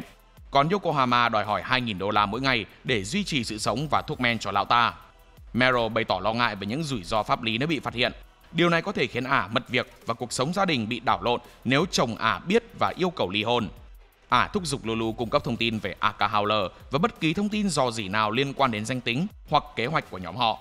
Lulu giải thích rằng vì Bobby Jean đã chết, cô là người duy nhất biết trực tiếp về nhóm họ, nhưng có thể cũng đã có người đã chứng kiến các sự kiện xảy ra tại bệnh viện. Meryl chuyển hướng cuộc trò chuyện sang viên nham thạch, hỏi rằng liệu Aka Howler có luôn tìm kiếm nó không. Lulu tiết lộ rằng công việc ban đầu của họ chỉ là tìm hiểu xem ai đang duyệt các giấy tờ đất đai, cho đến khi Aka Howler đột nhiên yêu cầu cô thu hồi viên nham thạch. Meryl khẳng định rằng viên nham thạch sẽ đảm bảo đất đai trị giá 50 tỷ đô la của Aka Howler sẽ nằm trong tầm kiểm soát của họ. Meryl nhấn mạnh việc phải kết thúc toàn bộ hoạt động của họ trong vòng 7 ngày để giảm thiểu nguy hiểm, và Ả sẽ thông báo cho họ về kế hoạch tiếp theo. Lulu bối rối, cô bé không biết họ sẽ xoay sở thế nào để làm được điều đó chỉ trong 7 ngày. Trong khi đó, Aka Howler đang ở trong xe với người tình của mình, đổ dashi lên lưỡi. Khi chiếc xe đột nhiên dừng lại, gã ta mắng tài xế và tuyên bố rằng anh ta đã bị đuổi việc và sẽ không bao giờ được nhận lại nữa. Gã ta gọi điện cho một nhân viên, bảo họ mua ngay con đường mà gã đang đi để nó trở thành tài sản của riêng và không còn là đường của tiểu bang nữa. Tuy nhiên, xe của gã bị một đám người biểu tình và phóng viên vây quanh. Họ đối đầu với gã về việc công ty Howler khai thác đất đai và tài nguyên nước, cáo buộc gia đình gã chiếm đoạt tài sản bất hợp pháp thông qua mối liên hệ của công ty với ngành công nghiệp đạn dược. Aka Howler phủ nhận những lời buộc tội, nhưng những người biểu tình và giới truyền thông đã xem xét kỹ lưỡng hành vi của gã, nêu bật vụ chiếm đoạt đất đai bất hợp pháp được cho là ở sườn phía bắc của Hualalai. Một phụ nữ lớn tuổi gào lên tố cáo rằng con trai bà đã mất cả 2 tay và 2 chân rồi chết vì vũ khí do Howler tạo ra. Aka Howler cũng cố gắng phủ nhận điều đó, cho đến khi gã bị một người ngắt lời và thông báo với đám đông rằng Aka Howler không có bình luận gì cho sự việc trên. Aka Howler không biết cô ấy là ai, cô ấy chỉ đơn giản là tự nhận mình là một luật sư mà gã đã thuê. Cô thông báo với đám đông rằng nếu họ xâm phạm tài sản của Howler thì họ sẽ bị bắt. Bên trong một tòa nhà, Aka Howler đang thất vọng não nề vì sự náo loạn bên ngoài, khẳng định rằng gia đình gã đã được hoàng gia cho phép sở hữu 7 thế hệ trước sườn phía bắc của Hualalai. Luật sư tự giới thiệu mình là Key West, cùng với 2 đồng minh khác, cảnh sát Laem Chabang và lính cứu hỏa Ningbo. 2 người nói rằng họ đã đến bệnh viện đa khoa Pearl và tìm thấy xác của Bobby Jean. Vì họ không thể xác định nguyên nhân tử vong, họ suy luận rằng một người dùng stent hoặc nhiều người dùng stent là thủ phạm của vụ án này. 3 người họ hỏi Aka Howler rằng Bobby Jean đang điều tra điều gì, nhưng Aka Howler từ chối nói cho họ biết. Thay vào đó, ra lệnh cho họ tìm Lulu và gã ta sẽ thưởng cho họ vì nhiệm vụ của họ là bảo vệ lợi ích của Howler. Sau đó, gã nhận thấy có gì đó đang chuyển động trên kính dâm của Laem Chabang. Key West nói rằng có ai đó đang cảm thấy sợ hãi gần đó họ. Cô tiết lộ với Aka Howler rằng Laem Chabang đang nuôi giun tròn, thật ra là giỏi nhưng kinh quá nên tôi sẽ gọi là giun, làm thú cưng trên kính dâm của cô ta, và chúng có khả năng phát hiện ra pheromone căng thẳng ở các sinh vật sống, cho phép cô tạo ra một bản đồ để theo dõi bất kỳ ai đang ẩn náu và sợ hãi. Key West cũng cảnh báo Aka Howler rằng với tư cách là trùm cuối, gã ta nên tỏ ra áp đặt và không được sợ hãi, vì cô và các cộng sự của cô sẽ làm việc để bảo vệ gã. Trước khi 3 người họ rời đi, Key West nói với Aka Howler rằng họ đã khôi phục được lịch sử tìm kiếm của Bobby Jean. Ngay trước khi chết, Bobby đã truy cập vào hồ sơ của quân đội Hoa Kỳ và tìm kiếm Paco Laburantes. Jodio, Dragona, Paco, Usagi và Charming Man tiến về phía biệt thự của Aka Howler trên chiếc xe Jeep tối tàn. Usagi nói đùa về chiếc xe trông giống như phi ra từ The Walking Dead, đùa cợt rằng vết lõm trên chiếc xe là lỗ đạn. Paco ngắt lời phàn nàn của anh, tiết lộ đó là xe của hắn. Trên đường đi, Usagi trở nên tò mò về làn da thô ráp, độc đáo của Charming Man. Cả Usagi và Dragona bắt đầu chạm vào cánh tay của Charming Man, thích thú với cảm giác thô ráp và ấm áp của làn da gã. Charming Man giải thích rằng đó là đặc điểm tự nhiên của gia tộc của gã, không liên quan đến stent của anh ta. Dân tộc gã thích nghi với khí hậu khắc nghiệt và họ có tuổi thọ cao. Charming Man nghi ngờ làn da của họ có thể là do môi trường sống, vì ngay cả giun đất và chuột chũi trong làng của gã cũng có làn da giống như đá. Nhớ lại cảnh Mauka biến mất vào một cái hố, Charming Man hối hận vì đã rủ em trai đi chơi cùng vào ngày hôm ấy. Khi họ đến điển trang của Howler, Dragona phát hiện một tàu tuần dương trên biển. Jodio cập nhật tình hình cho cả nhóm về kế hoạch của Meryl Meiji. Howler đang bị chính quyền tiểu bang điều tra vì sử dụng đất do hoàng gia cho mượn để thực hiện các hoạt động quân sự bất hợp pháp và hành vi khủng bố chống lại con gái của một nghị sĩ. Chính quyền có kế hoạch tịch thu đất của gã trong vòng 72 giờ, nhưng nhóm của Jodio có ý định qua mặt chính quyền bằng cách chuyển giao quyền sở hữu cho ngân hàng giả của họ. Sử dụng các tài liệu của Yokohama, họ sẽ đe dọa Howler để tuân thủ, tận dụng thẩm quyền hợp pháp của Dolphin Bank để yêu cầu đất mà không cần lệnh của tòa án. còn Dragona thì đi thay một bộ vest. Cùng với Jodio, cả ba đi thuyền đến tàu tuần dương. Nhìn họ từ xa, Usagi lo lắng liệu Jodio có ổn không nếu không thay trang phục. Nhưng Paco phớt lờ và đưa cho anh một ít bánh ngô và gà huli huli. Đứng cạnh Key West, Howler trừng mắt nhìn Yokohama và những người khác từ tàu tuần dương của mình. Dragona cảm thấy bị đe dọa, nhưng Charming Man lại cho rằng Howler đang hoảng sợ. Trong khi đó, Meryl May gửi một tin nhắn văn bản hàng loạt bí ẩn cho học sinh mới của mình dưới vỏ bọc là bài tập lịch sử chủ đề Hawaii về nữ hoàng Lily Oukalani. Jodio và Usagi giải mã tin nhắn bằng cách kiểm tra sách giáo khoa trên điện thoại của họ. Nhận ra đó là cảnh báo về những kẻ truy đuổi đang đến gần họ. Tại trường, Laem và Ningbo hỏi một giáo viên về Paco, nhưng ông ta nói rằng mình là giáo viên thay thế và không biết nhiều ngoài việc nghe nói rằng Paco đã từng ở trong quân đội. Sau đó cả hai đối mặt với hiệu trưởng Meryl May để yêu cầu thông tin về Paco. Tuy nhiên Meryl May từ chối chia sẻ thông tin bí mật của học sinh trừ khi họ có lệnh của tòa án. Cố gắng đuổi cặp đôi này đi, nhưng run tròn của Laem ra hiệu rằng Meryl đang hoảng sợ. Meryl cố gắng né tránh các câu hỏi của họ, nhưng các đặc vụ của công ty Howler ngày càng hung hăng, ám chỉ rằng họ biết đang che giấu điều gì đó. Ningbo nhận thấy Meryl May gửi thứ gì đó trên bàn phím của mình và nắm lấy cánh tay trong khi Laem điều tra máy tính của Ningbo coi những tin nhắn của Meryl May gửi cho học sinh chỉ là bài tập về nhà bình thường, nhưng sự nghi ngờ của Laem ngày càng tăng. Cô ta nói rằng Meryl May thậm chí còn đang hoảng loạn hơn trước. Họ gây áp lực cho bằng cách tịch thu điện thoại. Laem ra lệnh cho Ningbo sử dụng năng lực của mình lên Meryl. Ningbo ngần ngại sử dụng nó trên một thường dân nhưng vẫn tuân thủ theo lời cô ta. Đột nhiên, bàn phím và bàn tay trái của Meryl May bắt đầu nổi bọt và lơ lửng như những quả bóng bay. Bàn phím của phát nổ và bàn tay thì sưng phồng đến mức nhìn như sắp vỡ tung. Usagi giải mã tin nhắn thứ hai của Meryl May. Tìm thấy một câu trong sách giáo khoa tiết lộ rằng có hai kẻ thù. Anh ấy lo lắng không biết nên làm gì vì Dragona và hai người kia đã lên tàu tuần dương rồi. Nhận ra tình hình đang trở nên nguy cấp, Paco quyết định quay trở lại trường để bảo vệ bà chủ của họ. Ngôi nhà của gia đình Howler nằm ở sườn phía bắc của Hualalai ở Hawaii, nơi họ có một phòng chứa đồ với một chiếc giường kho báu được truyền qua nhiều thế hệ. Kho báu bao gồm nhiều vật phẩm khác nhau như bức tranh Tintoretto, đồ trang sức, kim loại quý, bình Estucan và đồ thủy tinh cổ Murano. Những vật phẩm này cuối cùng đã được bán do khó khăn về tài chính. Tài sản của gia đình Howler ban đầu đến từ Latrato, người đã phát hiện ra nguồn nước trên vùng đất núi lửa cằn cỗi. Điều này cho phép con cháu của ông điều hành một trang trại thành công. Tuy nhiên vào năm 1967, một trận cháy rừng đã thiêu rụi đất nông nghiệp của họ, khiến họ đứng trước bờ vực phá sản. Vào thời điểm đó, Monte Bruto, một đại diện của tiểu bang Hawaii, đã tìm cách tuyên bố quyền sở hữu nguồn nước của trang trại Howler, với lý do đó là tài sản của nhà nước. Latrato đã được hoàng gia cấp đất vào năm 1898 trước khi Hawaii bị sáp nhập. Vì vậy về mặt pháp lý, vùng đất này chỉ thuộc về gia đình Howler thông qua một thỏa thuận bằng lời nói. Trong khi tỏ ra hành động vì lợi ích công cộng, Monte Bruto lại bí mật liên kết với mafia Hawaii với mục tiêu chiếm đất để phát triển khách sạn nghỉ dưỡng và biệt thự. Hơn nữa, những người cộng sự của ông chồng mafia chính là những người đã gây ra vụ cháy rừng ở Howler Farm ngay từ đầu. Mặc dù sự thật này chưa bao giờ được ghi chép chính thức trong lịch sử. Khi đang ngồi trong xe, Monte Bruto phàn nàn về một chiếc xe tải chạy chậm về phía trước và yêu cầu tài xế vượt qua. Khi chiếc xe sắp vượt qua xe tải, tài xế xe tải bất ngờ chĩa súng vào Monte Bruto và bắn vào má ông. Chiếc xe của họ lật ngược và tài xế xe tải hóa ra lại là ông nội của Aka Howler. Ông đã xin lỗi tài xế vì người này không liên quan đến âm mưu của Monte Bruto, nhưng việc cứu đất đai của tổ tiên ông được ưu tiên hơn mạng sống của người đàn ông đó. Tài xế hét lên cầu xin thả mạng, nhưng ông nội của Aka đã lấy một hòn đá và kết liễu ông ta. Sau đó bảo Aka trẻ tuổi đến ngồi cạnh mình và xem TV.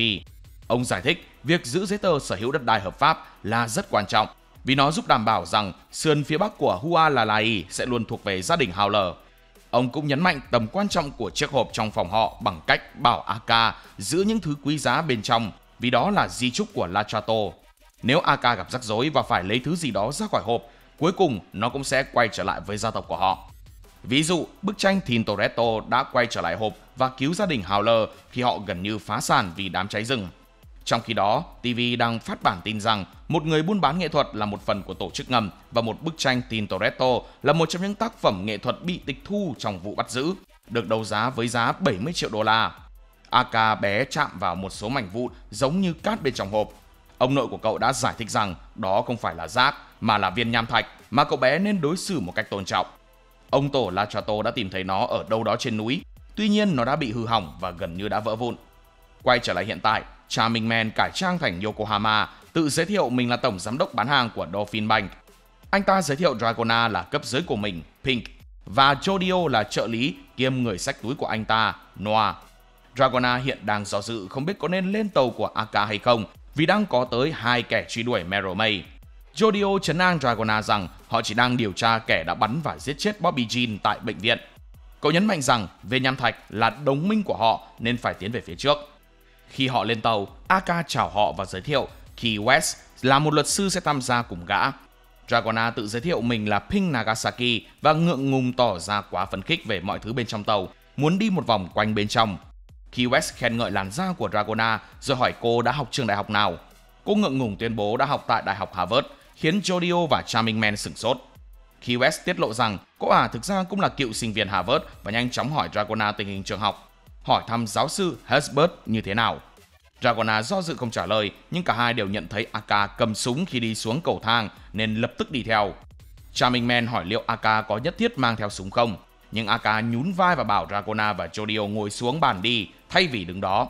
Sau đó hai thủy thủ mang một số vali vào phòng. Aka tiết lộ rằng mỗi vali chứa 2 triệu đô la và nói rằng có 20 vali, tức là khoảng 40 triệu đô la. Gã ta thúc giục Yokohama sử dụng vị trí của mình tại ngân hàng để trả nợ vì cái deal mà gã đã đưa ra chắc chắn là hời hơn lương làm công nhiều. Hứa sẽ có mối quan hệ kinh doanh lâu dài nếu họ lấy số tiền này. Thậm chí gã cũng sẽ đưa thêm tiền cho 2 nhân viên đi cùng lão. Nếu thuyền của họ không chứa nổi thì chỉ cần ới một tiếng, gã sẽ chuyển số tiền này đến bất kỳ đâu trên thế giới cho họ. Tức là 120 triệu tổng cho cả 3 người họ. Quả thật là quá chịu chơi rồi.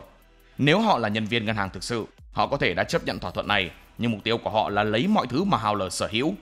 Charming Man từ chối, cáo buộc Aka điều hành một nhà máy sản xuất đạn dược bất hợp pháp trên sườn núi phía bắc Hualalai. Đây là vấn đề an ninh quốc gia. Lão cảnh báo rằng chính quyền tiểu bang sẽ tịch thu đất trong vòng 72 giờ. Aka phủ nhận cáo buộc, tức giận chĩa súng vào đầu Yokohama ra, nhưng Key West đã can thiệp, tuyên bố rằng những tin đồn là sai sự thật và sẽ được xử lý riêng. Vì vậy ngân hàng không cần phải lo lắng về điều đó. Sau đó Jodio thì thầm những điều gì đó với Charming Man.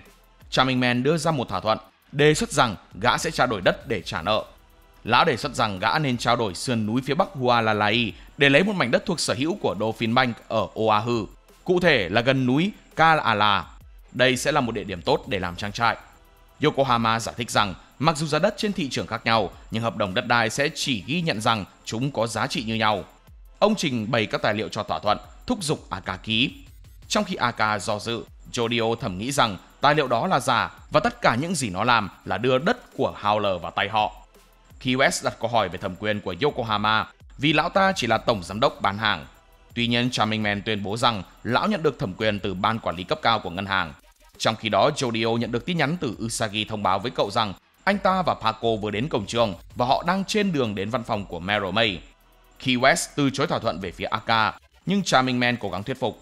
Đột nhiên, Aka nhận thấy những hạt cát lạ nằm rải rác trên bàn và tiền. Lập tức yêu cầu dừng cuộc trò chuyện của họ. Nhận ra hiện tượng này, gã ta nhớ lại lời cảnh báo của ông mình về viên nham thạch. Dragona bị sốc khi nhận ra rằng viên nham thạch đang dần tan vỡ. Các mảnh vỡ rơi ra khỏi mặt dây chuyền của cô. Sau đó Aka chĩa súng vào Dragona, ra lệnh cho cô đứng dậy. Trong cabin du thuyền, Jodio khẩn trương vì họ đang trong tình huống khẩn cấp. Khi cậu nhớ lại cách Rohan hét vào mặt cậu về việc viên nham thạch hiện tại của họ là tảng đá duy nhất còn lại. Do số tiền mặt khổng lồ xung quanh họ, viên nham thạch mà họ sở hữu đang vỡ vụn vì quá tải. Aka Howler ngày càng kích động vì những mảnh vụn của viên nham thạch. Tuy nhiên, Charming Man cải trang thành Yokohama, thúc giục gã ký vào giấy tờ. Aka tức giận làm Yokohama im lặng và thẩm vấn cả nhóm về viên nham thạch, chĩa súng vào đầu Charming Man. Thấy Jodio thì thầm với Dragona, Aka bắn 3 viên đạn vào bức tường phía sau họ, yêu cầu Jodio ngừng thì thầm. Gã nghi ngờ liệu họ có thực sự là nhân viên ngân hàng không và tự hỏi họ là ai. Key West ngắt lời, muốn nói chuyện với Aka vì sự an toàn của chính gã, vì cô không biết gã đang tìm kiếm điều gì. Thay vào đó, Howler chĩa súng vào Key West, khẳng định rằng chỉ có gã ta mới được hỏi những câu hỏi trên tàu và bất kỳ ai không đưa ra câu trả lời chấp nhận được sẽ bị giết. Sau đó gã chĩa súng cả về phía các thủy thủ của mình.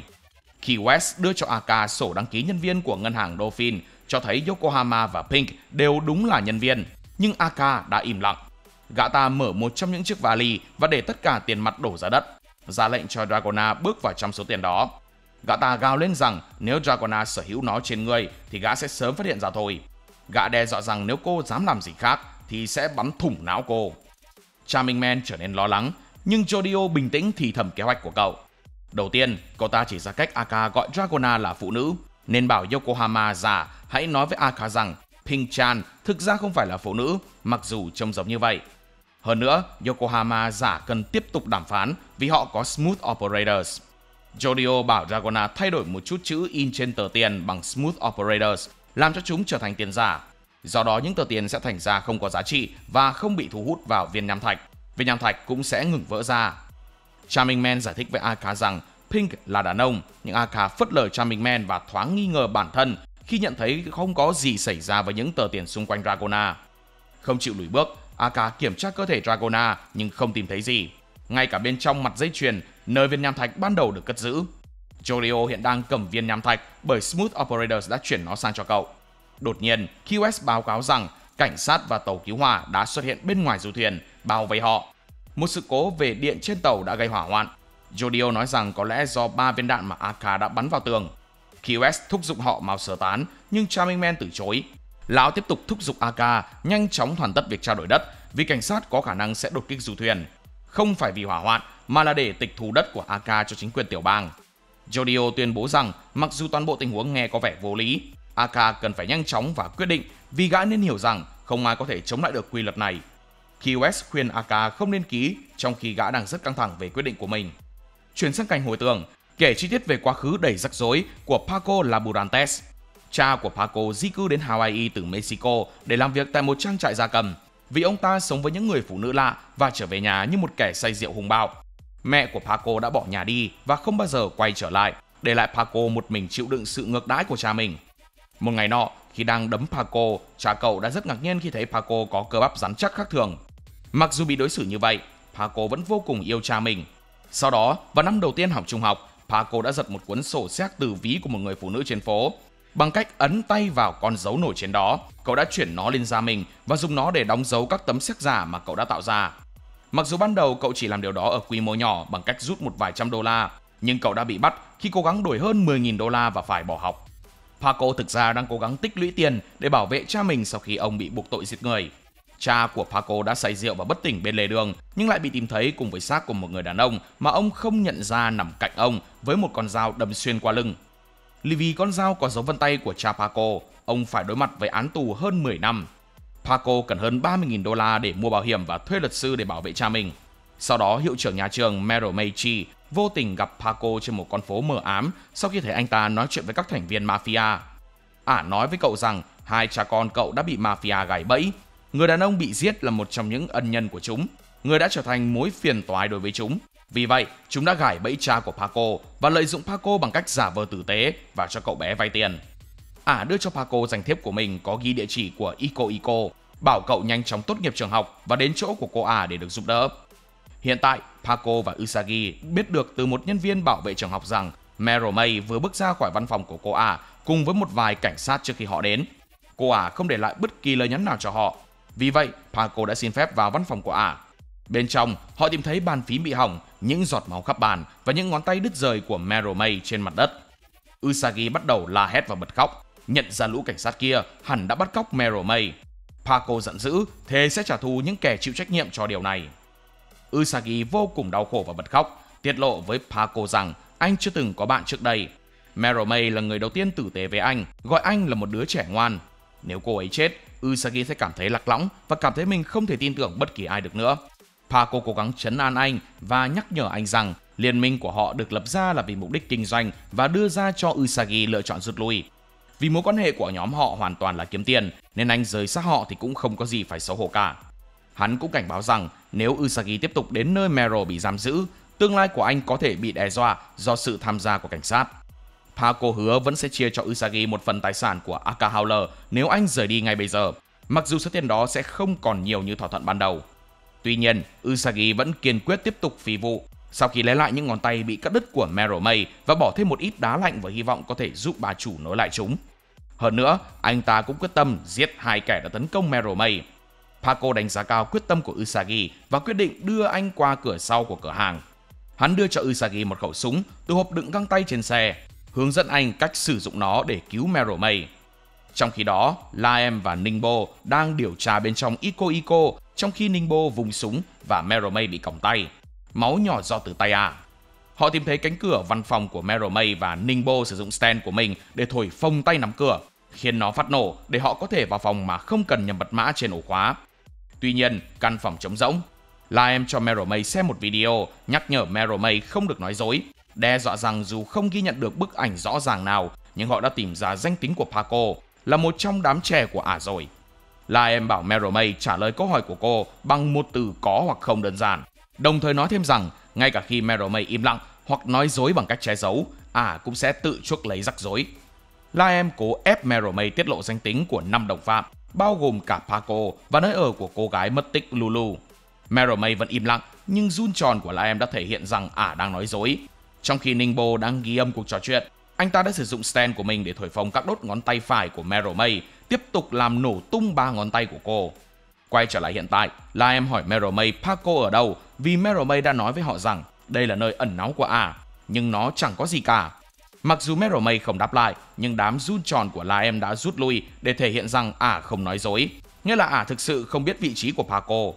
Laem hỏi Ningbo có gì đằng sau một tấm bảng, nhưng đó chỉ là một nhà kho với những chiếc hộp và móc treo áo khoác. Laem đột nhiên suy luận ra rằng phải có một căn phòng bí mật được che giấu bằng một cánh cửa ẩn. Cô hỏi Meromei có bao nhiêu người trốn trong căn phòng. Meromei đáp là 2 người và đám run lại xác nhận là ả không nói dối. Sau đó Laem yêu cầu Meromei gật đầu khi cô chỉ vào vị trí của cánh cửa ẩn. Sau khi xác nhận, Laem chuẩn bị mở cửa, thấy những con run tròn phản ứng. Ningbo nhấc tấm thảm dưới bàn làm việc của Meromei lên và tìm thấy cánh cửa xuống tầng hầm. Ngay khi Laem sắp mở cửa, Meromei thông báo với cô và Ningbo rằng Howler sở hữu hơn 50 tỷ đô la tài sản và nhóm của ả có kế hoạch tịch thu tất cả số tài sản đó. Ả cảnh báo rằng nếu họ báo cáo những gì họ thấy trong căn phòng ẩn cho Howler thì không chỉ số tiền sẽ trở nên vô giá trị mà Laem và Ningbo cũng sẽ trở nên vô giá trị đối với Howler. Bất chấp lời cảnh báo, Ningbo coi đó là một lời nói dối và bảo Laem không nên tin cô. Meromei nói rằng ả sẽ chia cho họ một phần gia tài, nhưng Ningbo ra lệnh cho Laem mở cửa. Bên trong căn phòng bí mật, họ thấy Lulu đang thư giãn với một cuốn sách và đồ ăn nhẹ. Đằng sau cô bé là một người đàn ông bị thương, người mà Laem xác định là giám đốc bộ phận của Dolphin Bank, Yokohama. Đột nhiên, Ningbo phát hiện ra Paco đã đến và bắn nhiều phát đạn vào cửa, và hắn ta không ở một mình. Tuy nhiên, Paco đột ngột xuất hiện ở phía trên anh ta, treo mình trên trần nhà bằng tờ hustle, rồi túm lấy đầu Ningbo. Và đó là phần mở màn đầy hỗn loạn, kịch tính nhưng cũng không kém phần JoJo style cho The JoJo Lands. Araki lại một lần nữa chứng minh rằng dù đã qua 8 phần, ông vẫn có thể thổi một luồng gió mới vào thế giới của JoJo. Vừa quen, vừa lạ, vừa điên, vừa đỉnh. Những bí ẩn mới, những stand quái dị và một cuộc phiêu lưu rực lửa ở Hawaii đang chờ đón phía trước. Liệu Jodio sẽ thực sự trở nên giàu có, hay cậu sẽ bị chính tham vọng của mình nhấn chìm? Đừng quên like, share, subscribe và bật chuông thông báo để không bỏ lỡ các phần tóm tắt tiếp theo của JoJo Lands nhé. Vì với JoJo, mọi thứ chỉ vừa bắt đầu. Aloha và hẹn gặp lại các bạn trong những video sau. See ya!